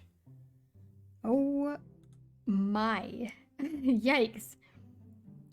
I mean, I think I might need your help on this one. What was it, an orange lily? What does the orange lily mean? My loins are ablaze. Oh my goodness. Thou art the tightest. Or 3 cheers. Sweet revenge. Oh man, let's take a poll. Oh, I can't type revenge. Okay, whatever. If you'd like to participate, please do. You have a minute starting now. And what do you think the orange lily means, chat? My loins are ablaze. Thou art the tightest. 3 cheers for sweet revenge. I don't think you needed me to repeat that for a 3rd time. But there you go. What do you think? You got about 30 seconds left if you want to participate in the poll.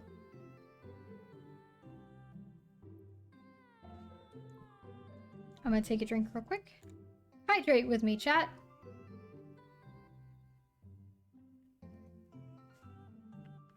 I always have coffee when I say hydrate. That's not...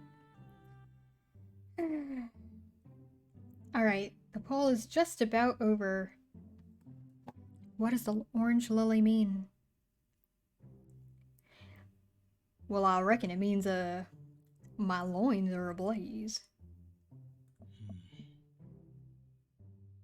Oh, I don't know if he liked that. Oh. The orange lily is actually symbolic of pure hatred. Well, alright then.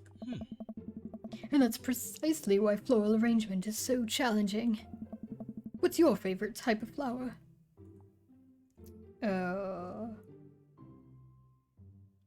Maybe snapdragons? Got some honeysuckle? Sunflowers. What's our favorite flower? What would Fry's favorite flower be? I feel like he's a guy wearing eggs on his shirt. He's got sunglasses on. I feel like his favorite flower would be sunflowers, you know? Something just like bright and cheery. I feel like they'd be sunflowers. I mean, they remind me of sunshine. Then you can eat the seeds of the delicious snack. That's also true. I didn't even consider that. But you get a snack out of it too. What a practical choice. Well, my stomach grumbles and, man, now I want some sunflower seeds. Toss them in ranch. I'll have to remember that when I put together a bouquet for you. He's gonna make us a bouquet, chat. He'd put together a bouquet for me? I mean, no one's ever given me a bouquet before. Damn. Well, I follow Damien down the footpath and admire more of his beautiful flowers. Yeah, sunflower seeds. Can eat the sunflower seeds. Well, suddenly a phone rings. Where'd that come from? Oh, Fry. Will you excuse me? I must take this. Oh, yikes, Surloka, yikes! Not yet! Not yet! We're not there yet! We're not even done with the date! Oh my goodness. He's taking a phone call though. Well, he pulls out a cell phone and I'm surprised it's not a little rotary phone. I mean, go for it. I don't mind it. Oh. Smiles and he walks back to the house. I take a deep breath and enjoy the heavily perfumed air. What a lovely yard. And this makes me wish I'd put a little more effort into that garden Amanda and I tried to start one time. Our watermelons grew to the size of cherry tomatoes, and then they immediately died. We know how to keep things alive. Oh hey, he's a gargoyle. Oh, fuck no. Oh, fuck. I knocked over the gargoyle. What am I gonna do? Oh, he's gonna hate me. He's never gonna... Chatty's never gonna give us a bouquet now. Fix that guard. Fix that guard. What do you mean, fix that guard? Oh, yikes. Oh, no.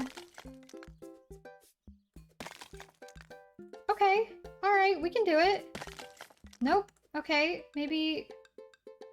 It's... Okay, that's not it. That's not... Okay, maybe this one? That's... Nope. Okay, what about... Is it... That doesn't go there yet. It's gotta be this one. Oh. Oh.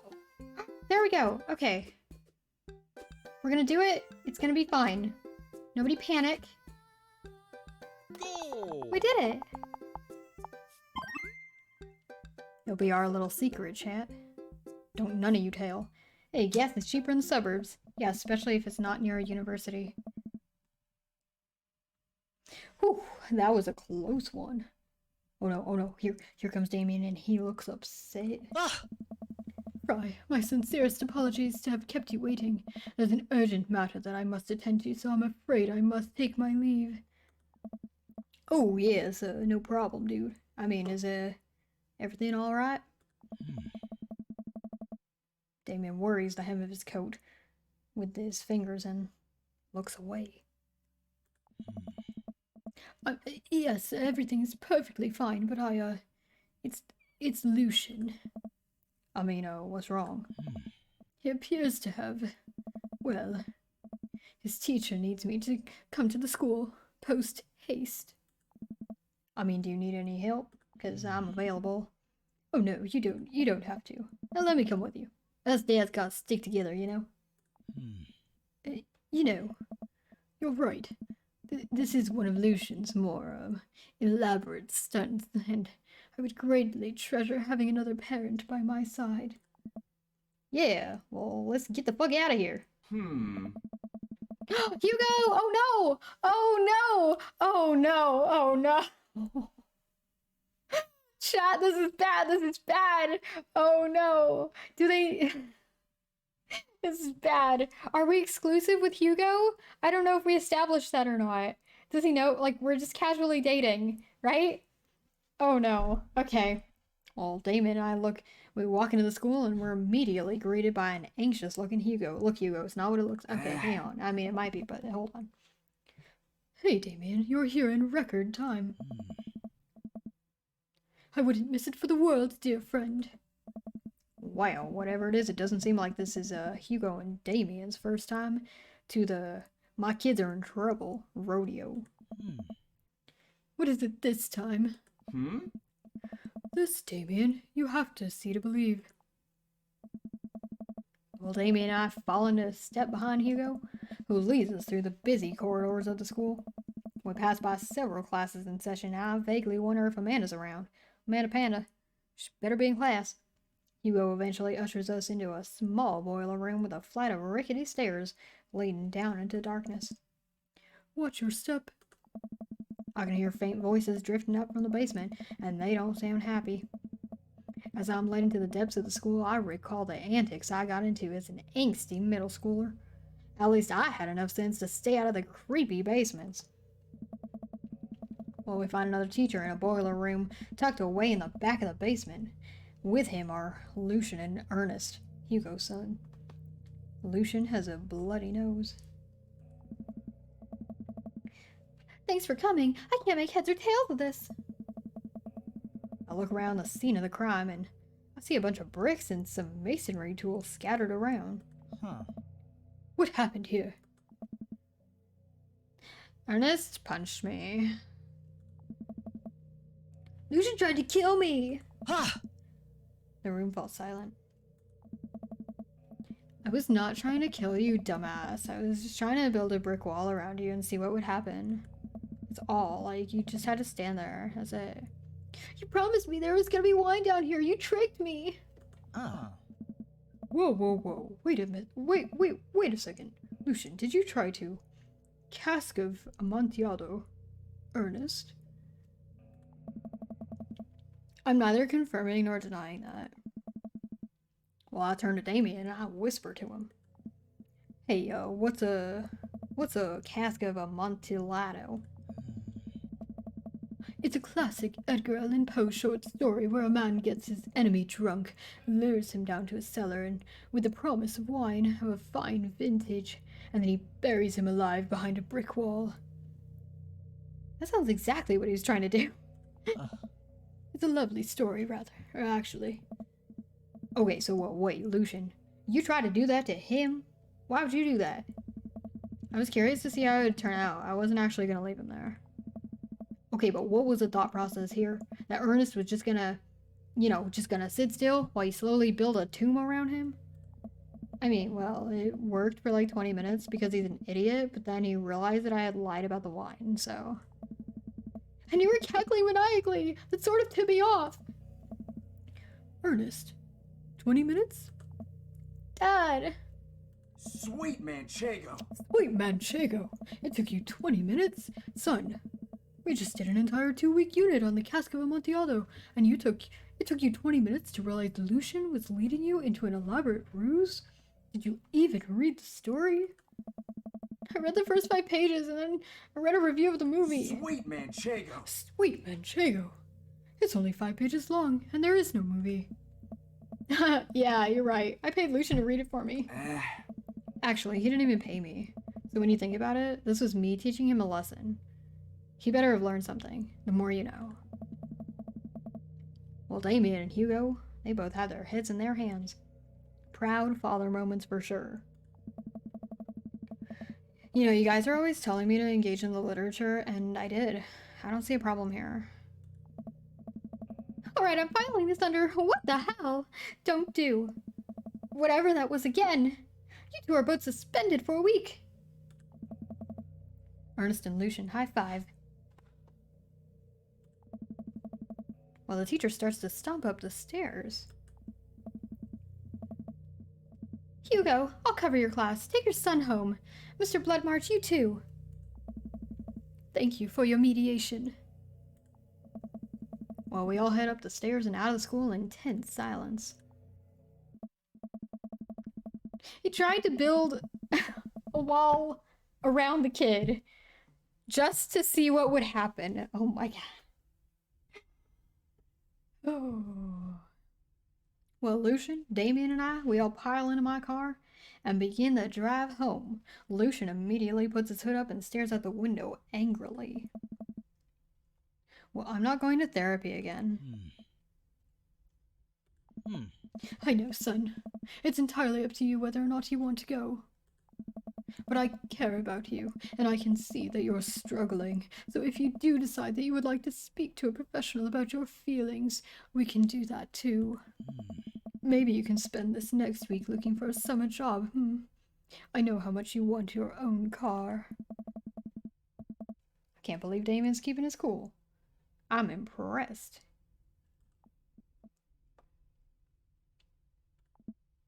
Fine.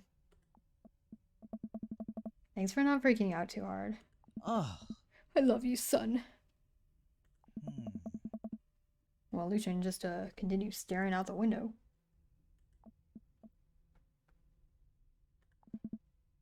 I love you too. Just don't tell anybody I said that. We spend the rest of the drive in relative silence. The moment we pull into the driveway, Lucian hops out of the car, slams the door, and runs inside. That boy could run track, I swear. I didn't expect to have that conversation in front of you. He and I, we have a lot we need to work out. Yeah, it's alright. I mean, all things considered, Lucian's bricklaying was, it's pretty good, so... There's your silver lining, so there's your, silver lining. Can't say silver, apparently. It's not because I think you might be a vampire secretly, and I might have to drive a stake through... Wait, silver's for werewolves, not vampires? Okay, hang on, what? There's that, yes. I mean, he's probably just going through a phase. We gotta tell him we admire him. We admire how he handled that. That was good. You know, you were a lot more diplomatic with him than I would have been. I just want what's best for him, and I don't think yelling at him would do either of us any favors. Amen! Yeah, it really does. You know, you're a good dad. Yeah, usually both sides just feel hurt, so...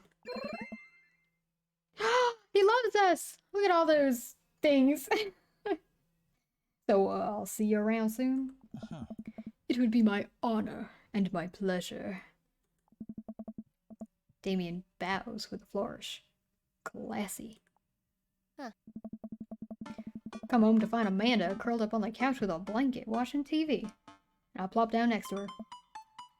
Yo. Hey, Manda-Panda. What you watching there? It's Tiny House Hunting Brothers Extreme Edition. It's like 3 shows in one. Oh, yeah, I hate the show. The couple on screen bickers back and forth while standing in an extremely small house made of recycled bottles. And the Tiny House Hunting Brothers, they watch them with bemused expressions, both of their heads touching the low ceiling. I told you I wanted a 2-bed, 2-bath, shabby chic cottage. This house doesn't even have a bathroom. But honey, the outhouse is only 10 yards away. It's not that bad. I am not pooping outside, Greg! Yeah, why don't they just get a regular sized house? I don't know. I mean, okay, how'd afternoon tea go? Yeah, got strange. We had to go to the school and pick up Lucian since, you know, he tried to kind of, oh yeah, he lured Ernest down to the cellar with the promise of a fine vintage, and then he tried to brick him into the wall, right? Hey, how did you know about that? Has everyone read the story except for me? I mean, Lucian live streamed the entire thing. Like, he wanted people to know. Oh my god, this entire day is beyond me. Sweet apples in a basket. But you know, otherwise, it was a fun day. And that Damien guy's a character, but he's a really good company. And a surprisingly diplomatic dad. I really dig his style. Like, it's super, super gothic chic. Hey, you know what? Me too. Plus, he's gonna send me a bouquet. Hey, Dad tip 46. Do it once, do it right. Day complete! Food channel! We didn't even get the food channel. Jammiest bits of jam. I'm not quite sure what that one means. I read it in an article once about the Victorian era.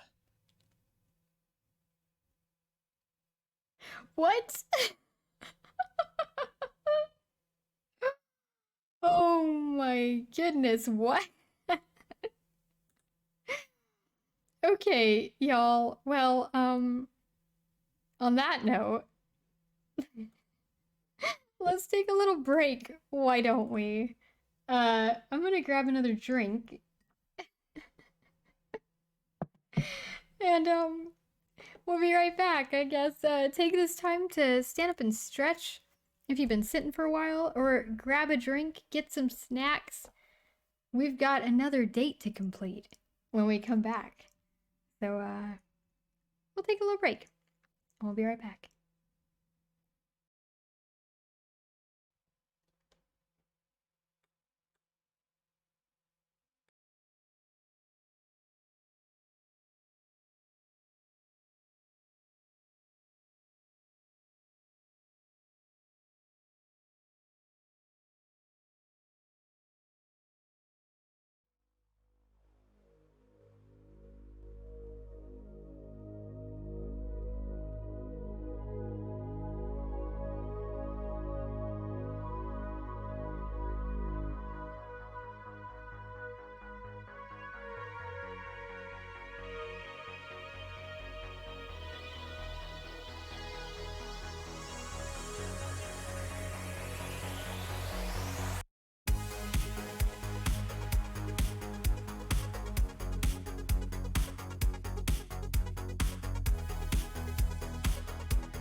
Alright, y'all, I am back.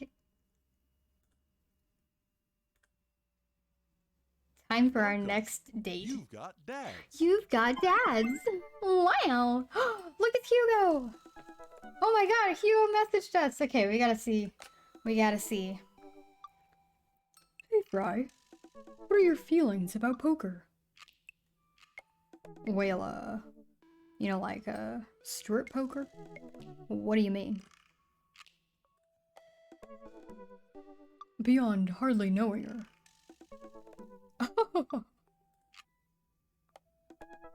Poker? Hardly know her?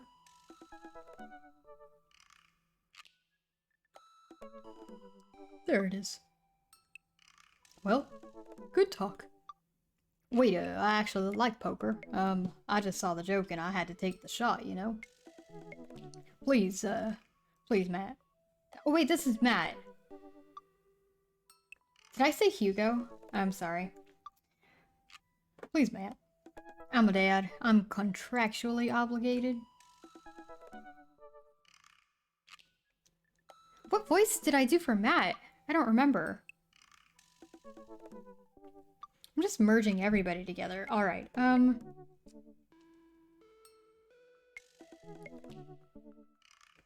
what voice did I do? Oh, I was doing Damien's voice for Matt before. Okay, you know what? Okay. Matt's voice is gonna be... I gotta think about this for a minute. Thank you for following, Uwukumi. Thank you very much. Let's see. Okay, Matt's voice can be... it's gonna be bad. No, I get that. Anyway, we've been playing weekly poker games, and I figured I should send an invite your way. Yeah, well that sounds great. You know I love losing money, so... Cool, dude. See you soon. Yeah, lose that money. Hell yeah. Dad to 54, have you ever... Okay. I think it said, have you ever read Rich Dad, Poor Dad? I didn't see it. Alright. Well, Matt invited me to a poker night at Joseph's house, so, I put on my going out coat, and I walk over. Across the way, I spot Matt, who's walking over from his own house. He's got a case of beer under his arm. Crap, I should have brought something. Damn it, I didn't even think about it. Hey, man! Well, I should have brought something. Damn it. No worries, man. It's your first time. Just bring a full wallet. Hey, well, how long you guys been at this for? Oh, you know, years, buddy, but just a nice way to keep in touch with the guys. It's never really high stakes. Well, we pass through the fence enclosing Joseph's backyard, and Craig, Brian, and Joseph hover around the patio drinking beer and chatting. Robert sits in the corner, brooding as usual. Fry, glad you could make it. Oh. Damn it, I stole Craig's voice for Matt. Okay. So am I. I'm psyched to take all your money. I have 3 voices. That's it. Well, it's just like old times. Craig's the resident shark. We prefer the term person who's good at poker. Well, I'm well aware. And Craig's always been suspiciously good at poker. Are you still as terrible as you were in college? Poker face! We gotta do poker face. Hey, I wasn't terrible. I'm not bad at poker. I'm definitely good at poker. Yeah, everyone's staring at me all weird and, alright, maybe that was a little defensive. Just a little. But listen. Listen, y'all. Alright, I'm bad at poker. I admit it. There's no way you're... Oh god, that's not the right voice. There's no way you're as bad as Joseph. I don't know. Joseph shrugs. Yeah. This is basically my thing. I'm giving back to the community. Wink. Don't say wink. Don't say wink out loud. Don't.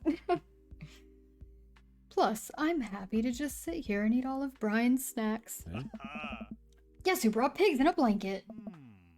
Not Craig. Hey, my chia seed and granola energy balls are just as delicious. Yeah. Well, let's just get the game going. Well, we all take a seat at the table and Matt starts dealing cards. The first couple of rounds go by easily as I'm getting the hang of things.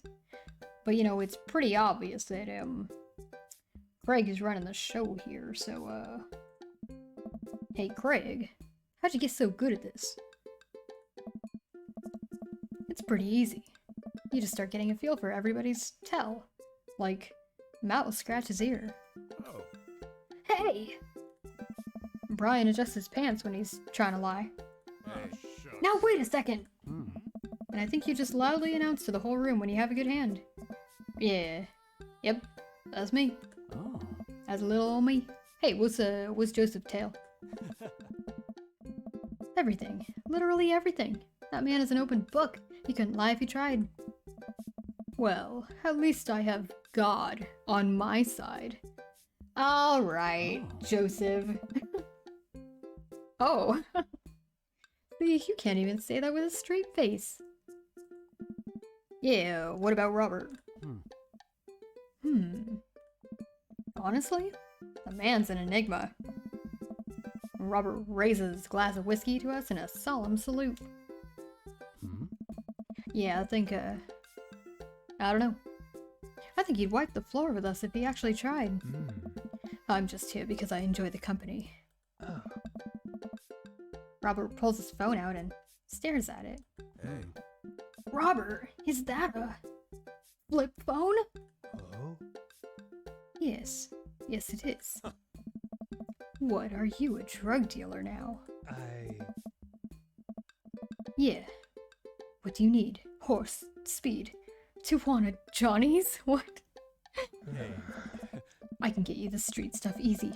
But if you're looking for something exotic or designer that's maybe 72 hours and a favor called, maybe I won't need you today, maybe I won't need you tomorrow, but someday. Oh, I don't really. I think I'm good. Right. But still, if you got the coin, I got the goods. Yeah. Look, I dropped my phone in the toilet and this is a backup until I can get it replaced under warranty. Everyone murmurs their sympathies. Yeah, we've all been there. It's not a good time. We go back to playing, and I really gotta stop eating these pigs in blankets. Pigs in blankets? I don't know. They're very good. Very good. Great and good. And I think there might be cheese in them. Delicious. Oof, I don't know if I got to raise you on this round. Got enough to raise you. You can always bet your firstborn. Dude! If you think you can handle another one, be my guest. Briar and Hazel are a handful, to say the least. Buddy, you think 3 kids is a handful? Try 4. I'm operating at 100% dad capacity at all times. Yikes. Actually, it's technically 5. Christine saw a commercial for one of those dolls that poop and wouldn't stop asking for it. We ended up getting it for her birthday, but she's so grossed out by the fake baby poop that she makes me change its diapers. So now, I'm changing the real baby and the fake baby. Yeah. There's just a lot of it in my household right now. Daisy got one of those a while back. One night I was walking on her after she tried to take the doll apart to see how the poop mechanism worked, but then she couldn't pull it back apart. Put it back together. She couldn't put it back together. And started crying. And it was everywhere. Yeah, it's fake, but you know, still. Hey, that reminds me of, wait a minute. We all have poop doll stories? Everyone nods in agreement. Guys, I really don't need any more poop in my life than there is already. Can we just get back to poker? Please? Matt deals another hand and we quickly forget about it. We run out of the pigs and blankets and I'm really hungry, so we switched over to Craig's healthy snack food and you know, it actually isn't terrible. Hey Effie, hope you're having a good day. Oh. These kale chips are phenomenal. We should sell these at the coffee shop. Oh. It's my own recipe. I'd be happy to give it to you guys. Hey, I can see it now. Pierce the kale. Chips. Ha ha. Oh. You know, like, Pierce the Veil. Pierce the Veil is a popular post-hardcore screamo band out of San Diego. We all look at confused. I don't know the fuck Pierce the Veil is. Oh. It's maybe not in any of your wheelhouses. I get it. That's okay. How's the shop nowadays? Hey, Busy as ever. I'm toying with the idea of hiring another person to work the counter, but I haven't found a good candidate. Oh, hey, well, my Manda-Panda, she's not busy right now, and she could probably use a job. Oh. If Amanda's looking for a summer gig, let me know. Hey, well, that's real nice of you. But I think she's too burnt out, you know, she's been burned too badly by coffee shops before. And literally, not figuratively. Hey. Matt cocks his head to the side. Hey! Listen. I'll ask her though, okay? Well, we get down to the final hand of the night, and it's Craig in a lead by a landslide. Joseph has long since lost his chips, and has taken to tidying up, refusing any help from the rest of us. Brian deals all his cards. And that's it. Hey, Break the B-Caps! I love your name, oh my god. That's amazing. How are you doing today? So what's it gonna be? What's it gonna take for Robert to give a damn on this round? Sir Loka! Amanda being useless, oh my god. Listen, real talk. Your worth is not based on how productive you are, okay? Your worth is not based on how productive you are.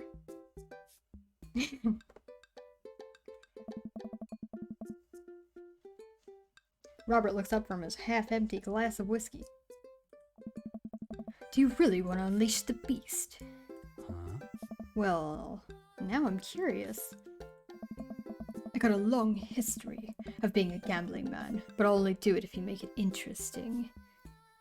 None of this penny chip nonsense. I got a Lily's 18-year single blend sitting in my closet right now. You know, I was saving it for when River turns 21, but I'm willing to put it up as collateral. Now you're talking my language. Well, he throws the keys in his truck on the table. She's seen better days, but she can still pull a tree trunk out of the ground. Yeah, nope. Hey. Myself and everyone else at the table immediately folds.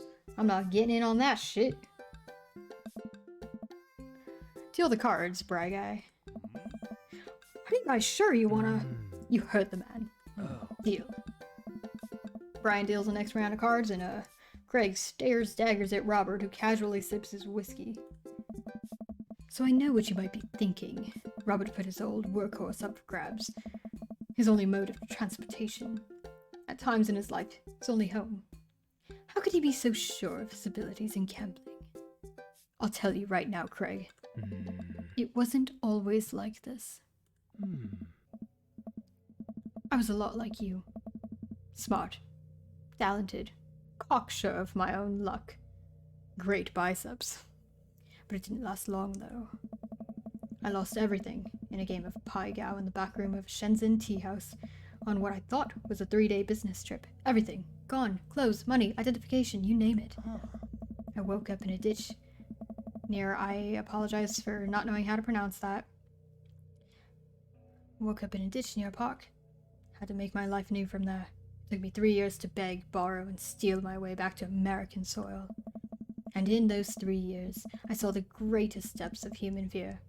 Love deeper than I ever had. And I lost it all. Many more times over. I've seen my own death, Craig. I know how to die. It's not like this. Oh.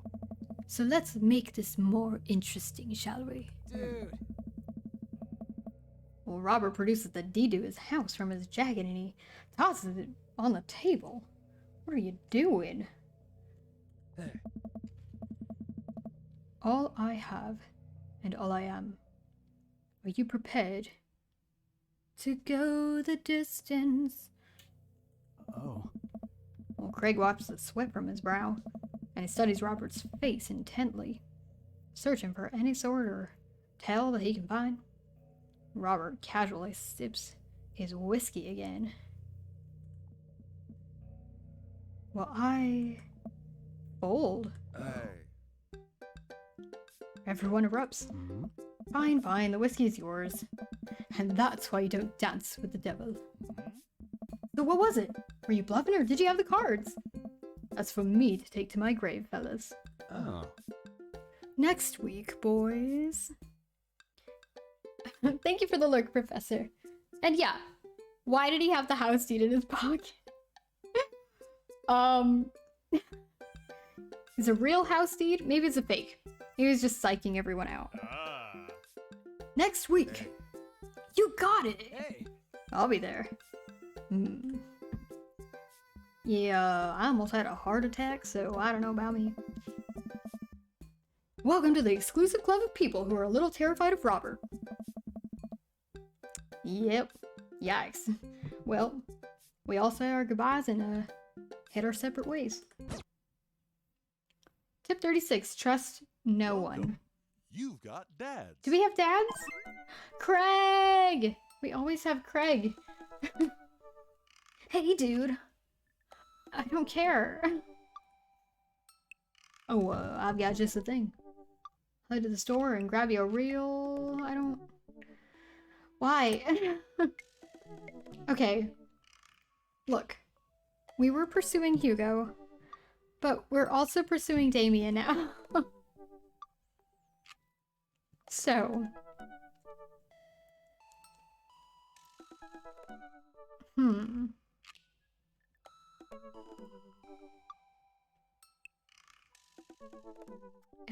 We need to go on a date with somebody. You know, we need to go on a date with Hugo. Let's message him. No, confirmed he is not, Damien is not a vampire. He has an upstairs library. I was gonna say book room. He has an upstairs library with the curtains fully drawn. Plenty of sunlight's coming in. Well, I should take Hugo up on that offer to hang out. I had a lot of fun with him at the aquarium. Typed out a message to him on Dadbook. Let's see, hey, you still want a cheese board? He responds within a few minutes. He's a really quick texter backer. Is that what it's called? I don't know. Alright, well, Colin is still being a humongous shithead. He won't stop sending the same picture of Jackie Chan in a mesh shirt to the printer, and it's a nice picture, but it's wasting all my paper. Okay, but that's... Oh, it's funny, but it's also not, because, like, that's... It's wasting his paper. It's costing him money, also. What if you meant Hugo is the vampire? I mean, we don't know. We don't know that he's not, so... I guess the possibility is still open. Whoops, sorry. Meant that for another teacher. But seriously, he's insufferable. There's pictures of Jackie Chan everywhere. Well, I better type back. Hey, save a couple for me. My Jackie Chan scrapbook is a little light on content, and, I think that's really rounded out, you know? Know what I'm saying? Huh. Let me get back to you after class ends. While I stand up and stretch from the computer. Stand up from the computer and stretch. I don't know. I'm all flip turned upside down. Well, I guess there's only one thing to do now. Maybe I'll go Arthur a whole cake or something. Nah, I'm gonna just take a dad nap. I hop on the couch and I turn on some Antiques Road Warrior for background noise. I got this ornate cabinet from a yard sale for $5 in 1982. To be told that it once belonged to a Confederate general is a huge surprise. This will feed my tribe for weeks. I really like the way the appraiser's voice echoes through the mouthpiece of his leather armor bondage gear. His what now? Maybe this is that, ASMR thing Amanda keeps telling me about? I don't really know what Manda-Panda's talking about, but, drift off to sleep. I'm jolted awake by a dad book message from Hugo. Hey, sorry about that. Colin's in the principal's office now. He says he knows Jackie-chan personally, and that Jackie won't be happy to hear this. What? I get off work in a little while, and I continue to be very serious about cheese boards. Well, I fumble out a reply. Yeah, so am I. Well, Hugo and I work out the details, and, I'm all set to meet him in a few hours. Amanda walks in the door just as I'm about to leave. Hey, what's up, Buttercup? What's shaking, bacon? Crack-a-lackin', chackin', chicken, duckling, snapdragon. It's crack-a-lackin', snapdragon. Yeah, that one works. While you're busy fumbling through your weird dad shenanigans, I'm just getting home from school. Hey, where are you going? Oh, yeah, I have a meeting with the board, so, Wait a minute, the board? Yeah, a cheese board is what I meant. I'm getting cheese with your teacher. What? Will you be able to fend yourself? You feed yourself? Fend for yourself till dinner time? Okay, yeah, I guess I'll live, but, like, only if you can talk him into going easy on me for the final. Yeah, sorry, buddy, but, ball's in your court, so... Listen, what's in my court, you ask? I also have a ball in my court, or two, but, just a variety of delicious cheeses, because that's, I mean, meats and coming in crackers and maybe some olives, a little bit of fig jam, and... Okay, I get it, I get it. You're excited about the cheese, okay. Listen, sweetie, you'll get it one day, but now I gotta go see a man about some manchego. Okay, please get out of here, because you're embarrassing me. Sir Loca! Oh, goodness. Okay. You're not wrong. Alright. Well, I walk into a quaint French diner, and Hugo waves me down to a booth in the corner. He's looking, pretty tired. Hey, Hugo. Long day? Every day is a long day when you teach middle schoolers. Oh. Colin started a gambling ring. The pictures of Jackie Chan were just a cover. He's bartering in those little rubber band bracelets that are also shapes. Oh, is that the one the parents think means sex stuff? Those ones, yeah.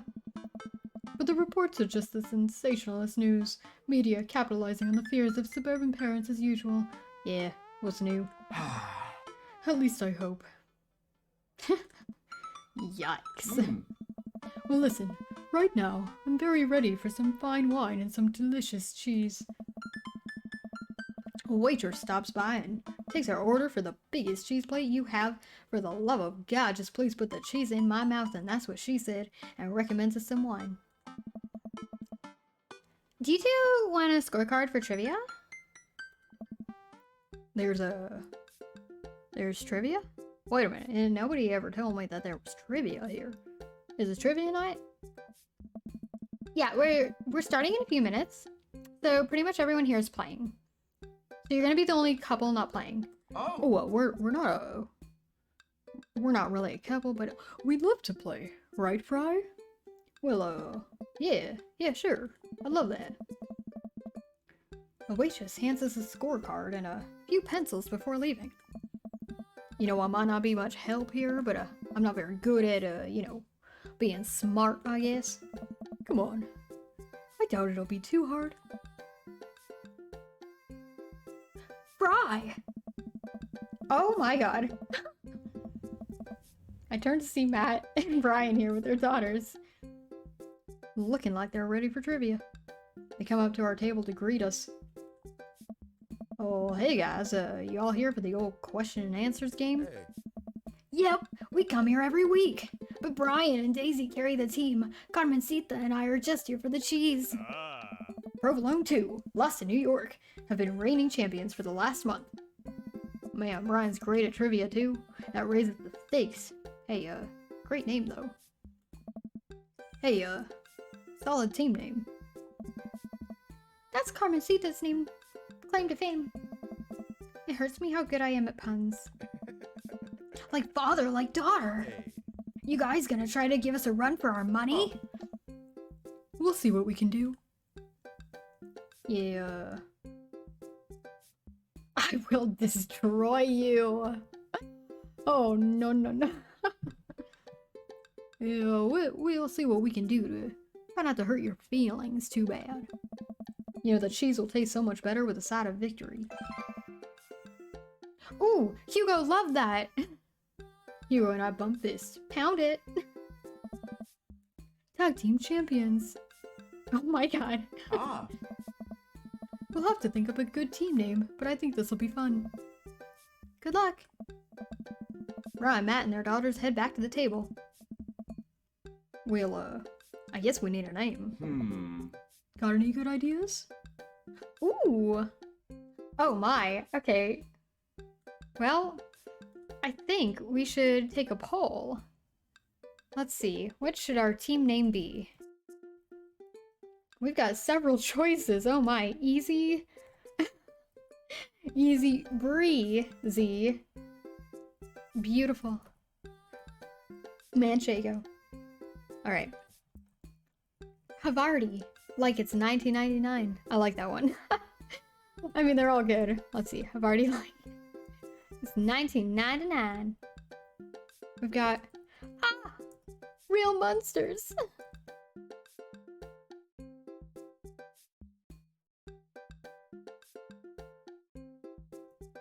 And lastly, we have Craigslist Swiss Connections. Wow. Okay, so if you'd like to participate... Oh, I can't even finish typing that one. Alright, well. If you'd like to participate in the poll, you got a minute. And it starts now.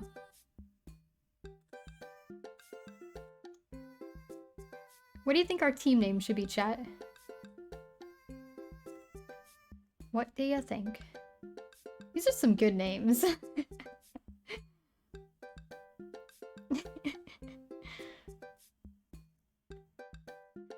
Oh my goodness. What would you pick? What would your team name be?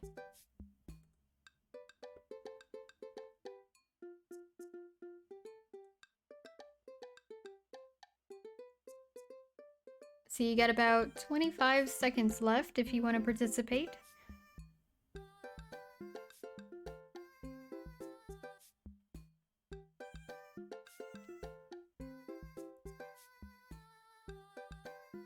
Alright, whoever did that, thank you for breaking the 50-50. I appreciate it. Alright, the poll is just about over. And the winner is... Easy, breezy, beautiful. Manchego. Here we go. Easy, breezy, beautiful.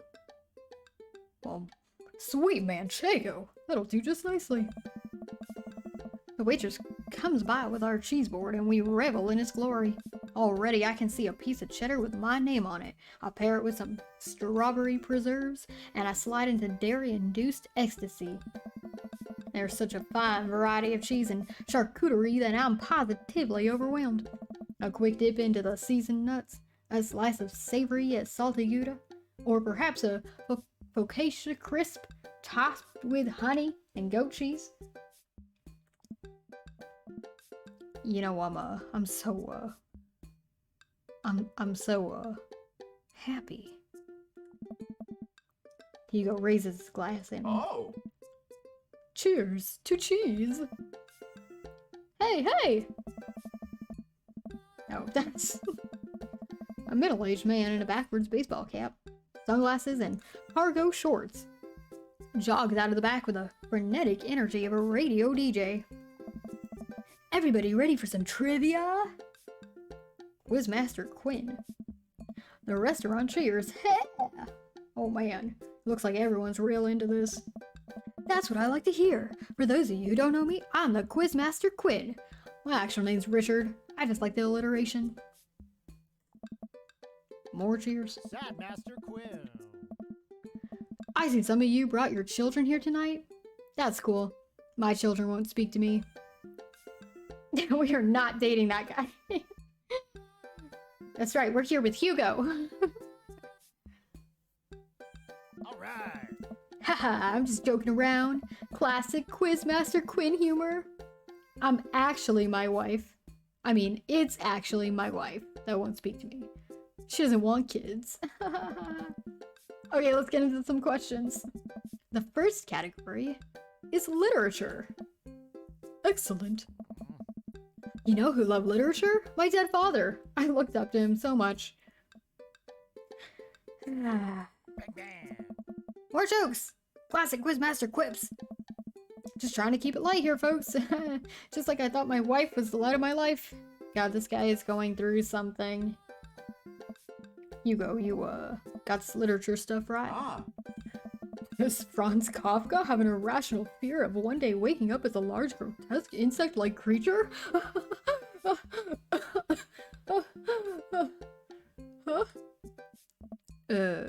Yes? Right. Have you never read the Metamorphosis? Oh, well, I don't rightly remember. This is the continent that encompasses the realms of Gondor, Rohan, Mordor, and Lothlorien. Hell yeah! Other notable sites include Isengard, the Mirkwood, and Rivendell. What is the Elvish name for this continent besides the Middle-earth? God damn it. Okay, well, it's definitely not Endor or Hoth. Arenal? Lemuria. God damn it, I don't know which one it is. I don't know what these are from. Although they do seem really familiar. But let's go with 3. That sounds... I don't know, either one of these could be Elvish. Let's go with 3. Wrong answer. Damn it! Who's the writer that created Tarzan and John Carter of Mars? God damn it. I actually know this one, but I can't remember it.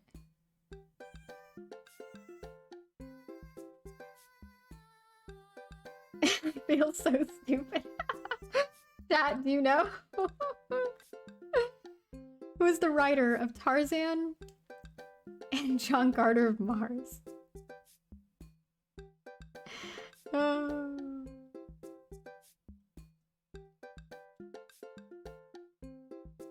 It's not... I can't remember. Oh god. Oh no. This is bad. No, don't Google it. We have to guess. We have to guess. Blind guessing. I don't know. Huh.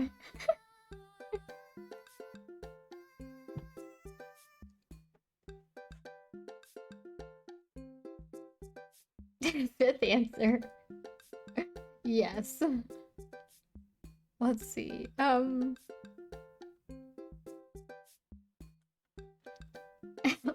Edgar Rice Burroughs. That's I don't think. Correct. Oh, really? That is okay. See, I did know that one. Edmond Dantes is better known as this man. Oh no.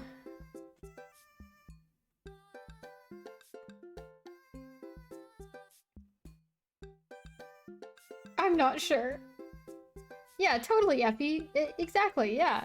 You did. Great job.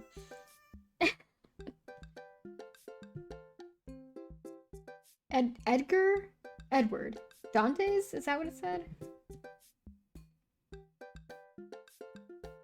Huh. I don't know.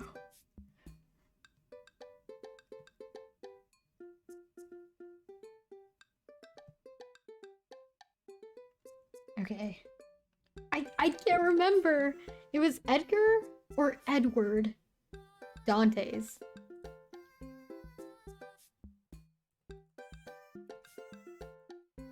I think. I think that's what it said.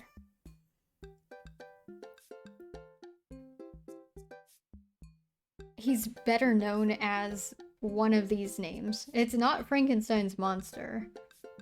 I don't think it's the Count of Monte Cristo. I don't think it's H.G. Wells either. But I don't want to say Dante Alighieri just because it has Dante in the name. But maybe that's it. Maybe it's as simple as that and I'm just complicating it to hell.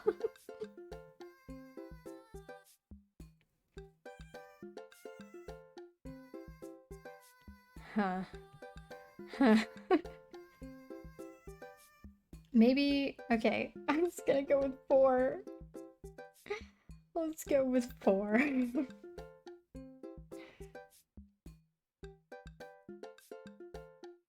Okay. Wrong. Yep, okay. The quizmaster walks around the room. I think he's doing a crowd work.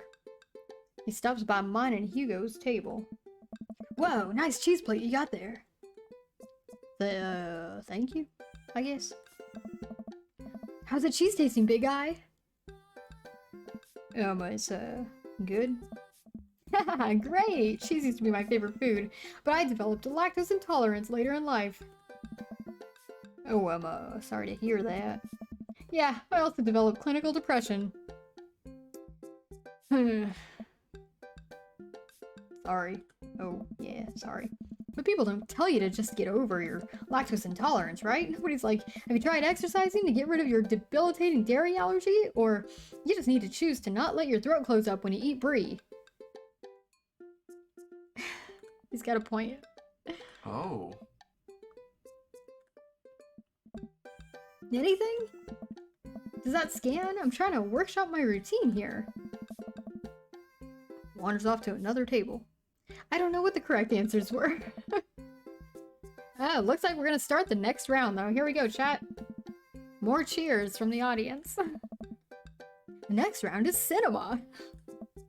Well, this should be good because I haven't seen a lot of films. Oh man, I love movies. Sometimes I'll retreat into them for days on end because obsessing over a fictional universe is easier than engaging with my real emotions and problems. Frodo Baggins, am I right? Y'all. This is not. Is he okay? I think it's just his character. I hope. Yeah, hey, how's your cinema? Hey. Spotty, I don't know a lot about movies, but if there are questions about bad horror movies, I can be of service. Well, that's an interesting one. Whoa. It's a bit of a guilty pleasure. I mean, bad horror movies are great. In Return of the Jedi, what does Luke ask Leia if she remembers? Oh, I know this one. Her mom. The Jedi Order. Hey, Leia, do you remember the Jedi Order? Luke doesn't even remember the Jedi Order. God damn. Alright. Did he- I don't know. Did Hugo help with- I don't remember. It's too long ago. Correct. Their mom.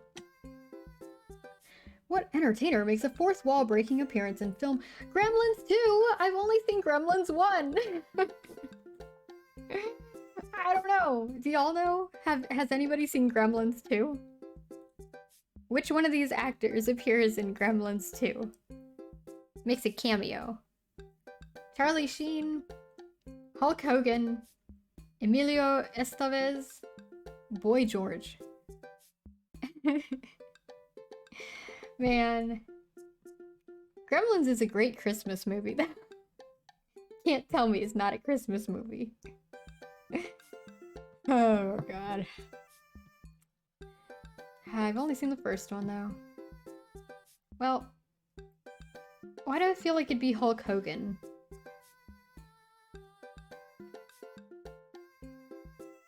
I feel like Steven would know this, but he's not in the room, so I can't ask him.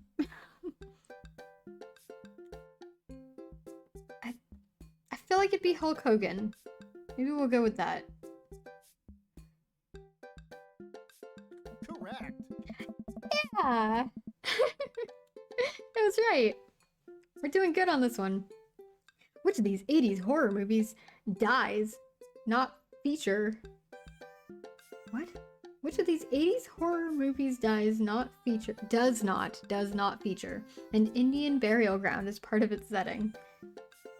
The Shining. I've not seen Within the Woods. I've not seen Pet Sematary.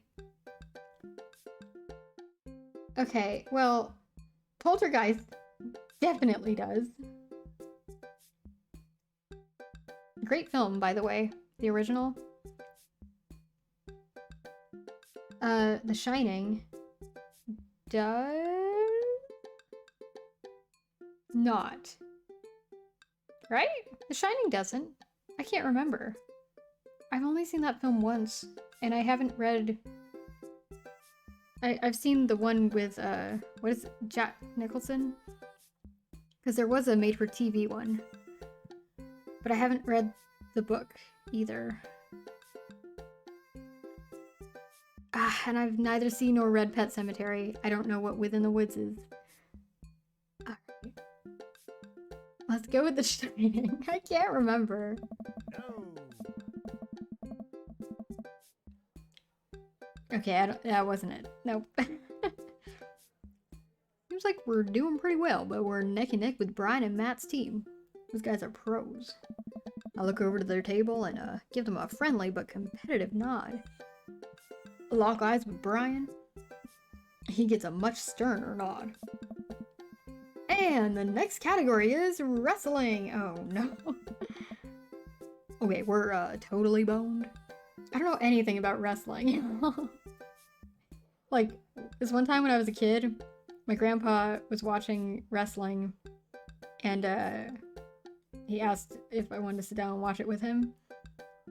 And I had no idea what was happening. And then my mom was like, you don't need to be watching it.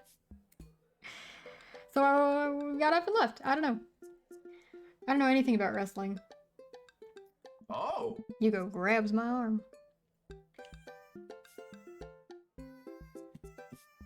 You only know one thing about wrestling, and that is that they wrestle. Yes. Yep. Yep.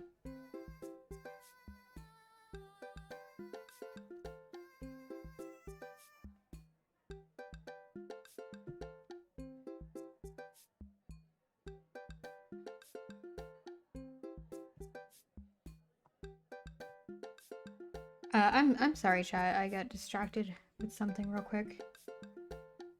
Just give me 1 second.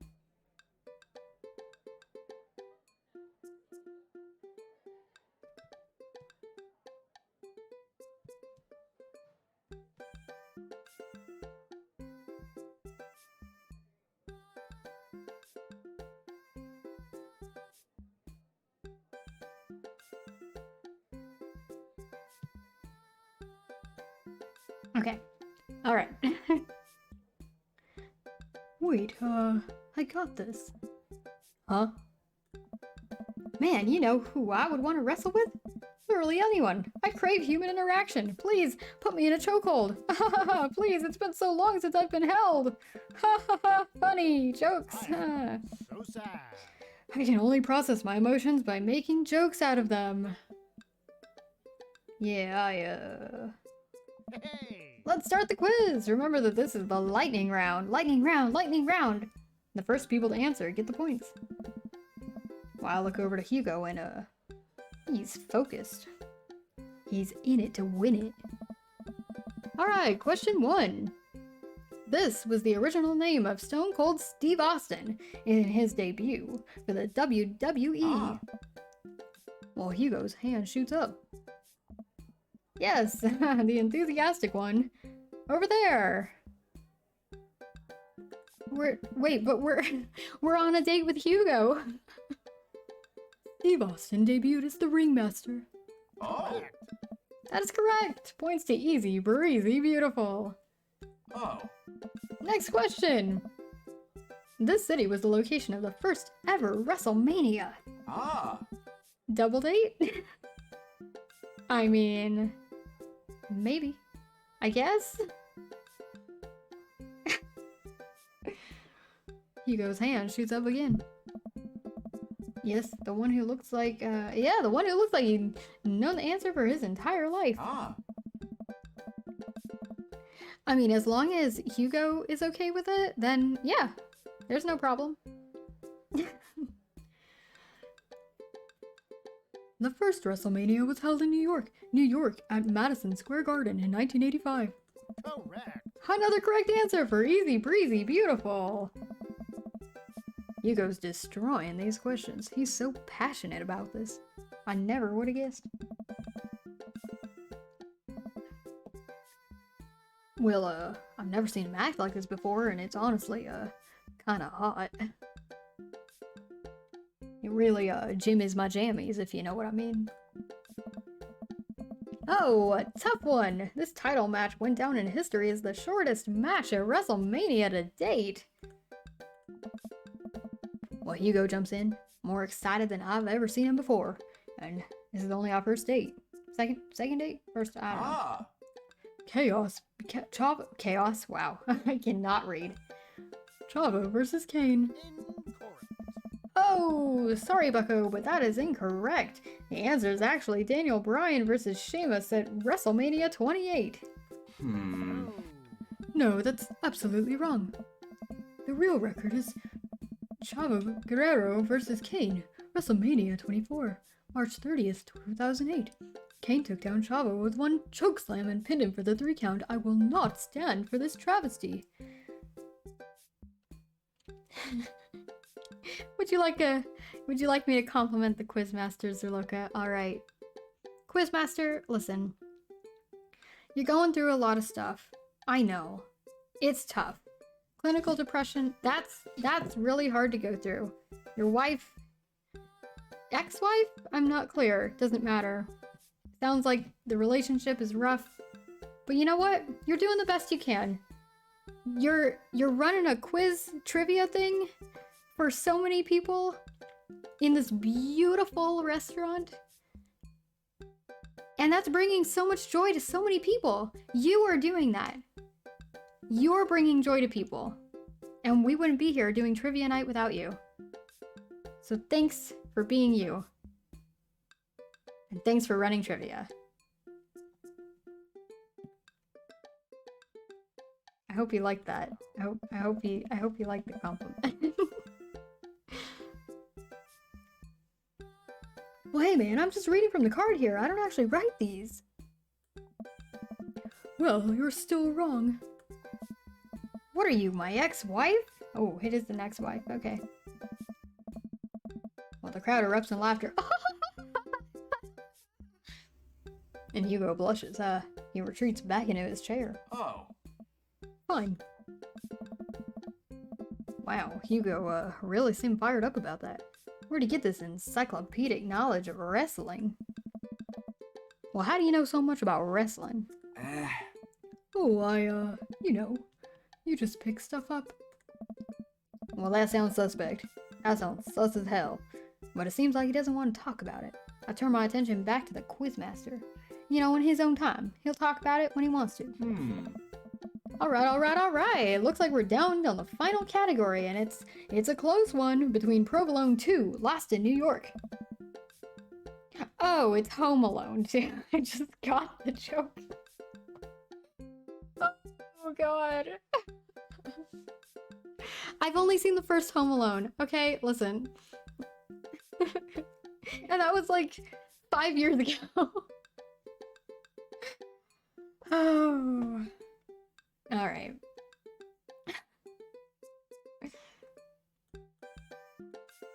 Well, Brian, I'm at high five.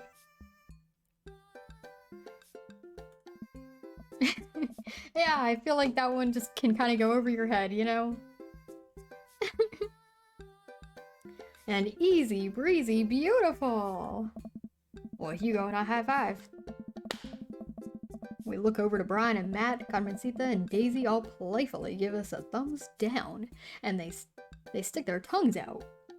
Well, that's not very nice. I eat a big chunk of cheddar without breaking eye contact to show them just how serious I am. Oh, you know it's serious now. And the final category is cool animals. Animals, huh? I never could take care of another living thing. Hell, I can barely take care of myself. I'm falling apart. Me too, Quizmaster Quinn. Oh. Anyway, here's the question. The Canary Islands were named after what kind of animal? Okay, brain, come on. My brain is like, fish! No, it's canaries, birds. Canaries are birds, they're not fish. Come on, brain, get it together. Wrong. What? Wait a minute. Am I stupid? Hang on, I gotta Google that. Why? Oh man, this is something that I should know. Okay.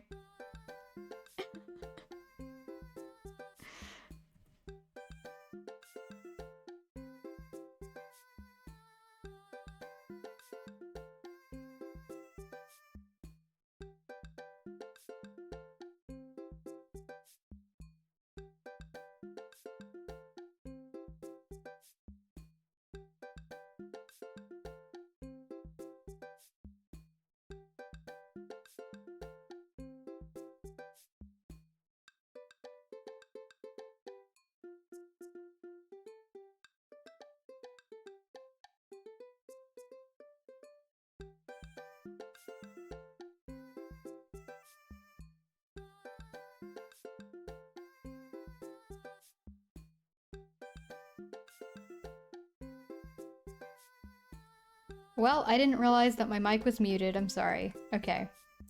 Keep doing that. Anyway, I got it wrong, and I'm so sorry. I was too eager to click the right thing, and I didn't get it. I should have known that, though. It's, derived from the Latin.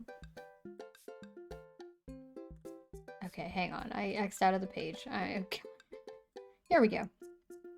The name is derived from the Latin name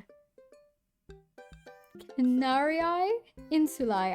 I can't pronounce it, I'm sorry. It's the Latin name meaning island of the dogs. Like canine, I guess. Anyway, I should have known that. Oh, we're learning stuff. Those of us who don't know or don't remember. And I took Latin too, I should know that. That's alright. Yeah, that's really interesting, isn't it? Learning things. Alright. Alright, what is the last animal that appears in the dictionary? Wow, okay. The last animal that appears in the dictionary? Well, would it be this one? They all start with Z.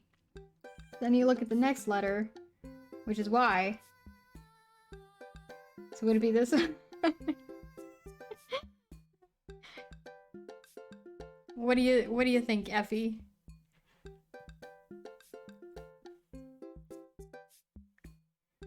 What do you think?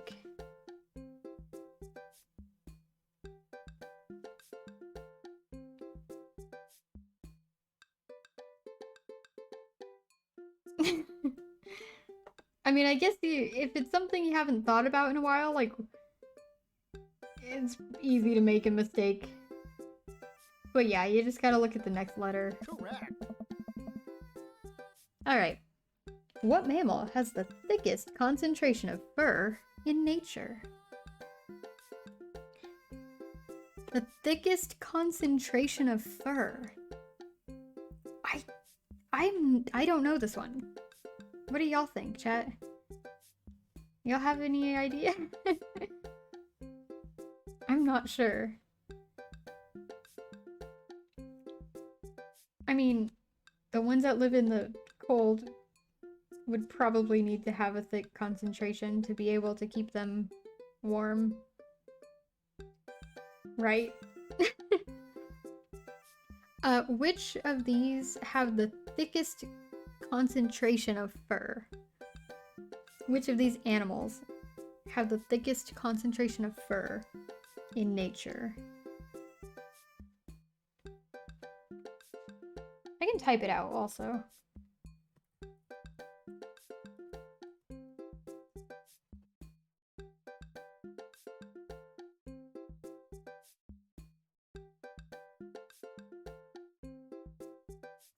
I think that was it.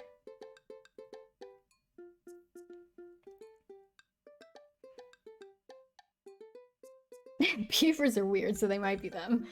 See, that's what, like, beavers have to have... Like, beavers can go into freezing cold water. So can otters! Can platypus? Can a platypus do that? I don't remember. I'm not versed on my platypus, knowledge. Maybe polar bears. I have no idea. Huh.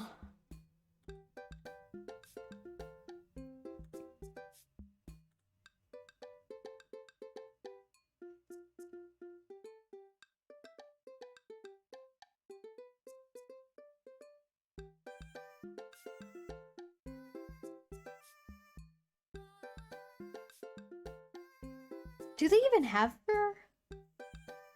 I can't remember.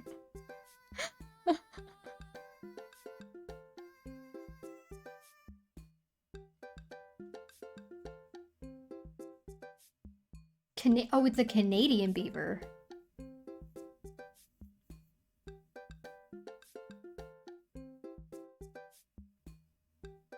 Yeah, that's true. Perry didn't have any.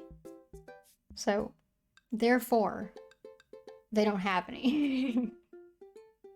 There's 104 days of summer vacation. School comes along just to end it. Alright. What if... Let's just go with a polar bear. I don't know. Go with a polar bear. Incorrect! Well, you know, you can't win them all. well, actually though, because I was thinking, like, if it's a Canadian beaver, then it's closer toward the North Pole? Closer toward like, you know? It would be colder than different parts of the world. So, they might need to have thicker fur.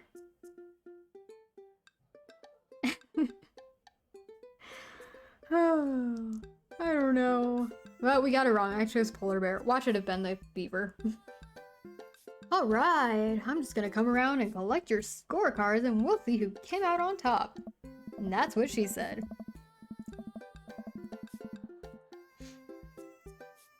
Let's see. Remember, the winning team gets a $25 gift card to Phil's Auto Care. If you need a car part, Phil's will fulfill all your needs. Ah ha ha ha! Ooh, ah. Ah. Ah. What if you just had the seer in the audience going, ah. Ah. God, I want that gift card. I gotta get that gift card. The quizmaster goes in the back to tally up the score, and I pick up what's left of our cheese plate. There's a bit of brie here that tastes absolutely divine on a cracker, with a little bit of honey and dried apricot. Delicious. So what are your plans after our big win? You know, I'll probably retire and take a Manda-Panda somewhere tropical. Drink something out of a coconut. I don't know, I always wanted to do that. What about you? I'll probably take my winnings to Colin's gambling ring. Bet it all on black.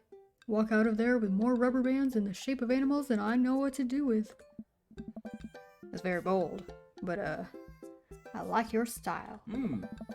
You want the last piece of Havarti? Nah, that's all you. No! Eat it! Havarti's damn delicious! Well, I can't eat it anymore, but that's alright. After a couple minutes, Quizmaster jogs back into the room. Everyone immediately quiets down, waiting with bated breath for the results. Who will win the coveted gift card? It's gonna be us. It's gotta be us. I really hope it's us. I reckon Hey everybody! We've had a great night, lots of goose, lots of laughs, a little bit of light crying in the back, but that's neither here nor there. It was a close game, but the winner of tonight's trivia contest is... Provolone 2, lost in New York. Come on down and get your gift card for Phil's Auto Care, where phenomenal services. God, I can't do this anymore. Please, just take the gift card. Brian and Matt run up to grab the coupon and bow to the roaring applause of the crowd. They did misspell our team name. How could they do that? I can't believe. I can't even believe. I try to do my best to convey to Hugo a sense of appreciation for his hard work at trivia with only eyebrow raises and a shoulder shrug. Oh. We'll get them next time, Fry. You assume I'm coming to another one of these? 'Cause of course I am! I haven't heard the last of Easy Breezy Beautiful. Well, Hugo and I walk back toward our cul-de-sac, full of cheese and a sense of defeat. Hey, Brian's good, but I saw some tactical weaknesses there, which I think we can exploit for the next trivia night. He seemed weak on literature. I think we can establish ourselves early on. It would hurt team morale. Well, maybe it would get them more focused on the cheese than winning. You know, you're right, and next time we'll be prepared. Shame about that one wrestling question, though. I don't know. I'm not kidding. I plan to write a strongly worded letter to whoever employed that man.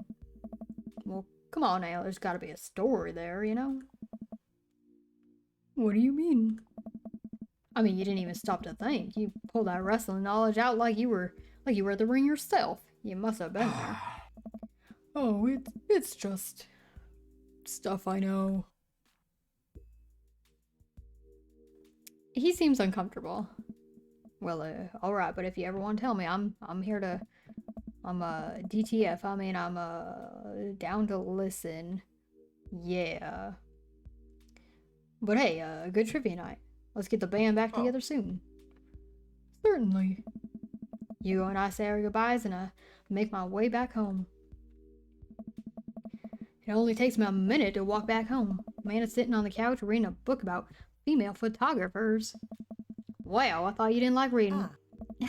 I don't. It's just that this book is so full of pictures, it's really nice to look at them. Ugh. And even though my patience is being tired. Dad. Did you get to eat all the cheese your little heart desired? Because I really hoped that you would bring me some back, but you didn't. Yeah, I'm a happy little cheese monster. What does that even mean? Yeah, it's, I don't know. But listen, I made sure to leave room for dinner, so who wants breakfast for dinner?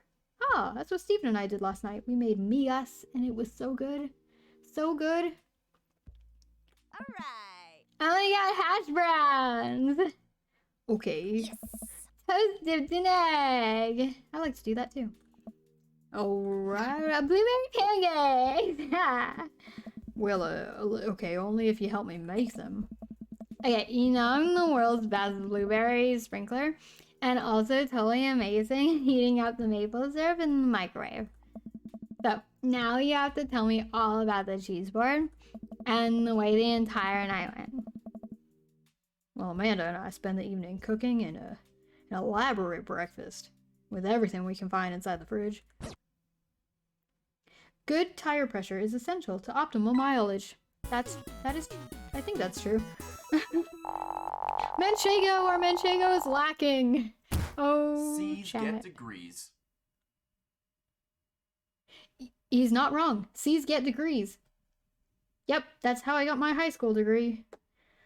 Oh God. Okay. That's not entirely true. I did better than that. Well, is a... Oh God. I mean, it might be. Effie? I don't...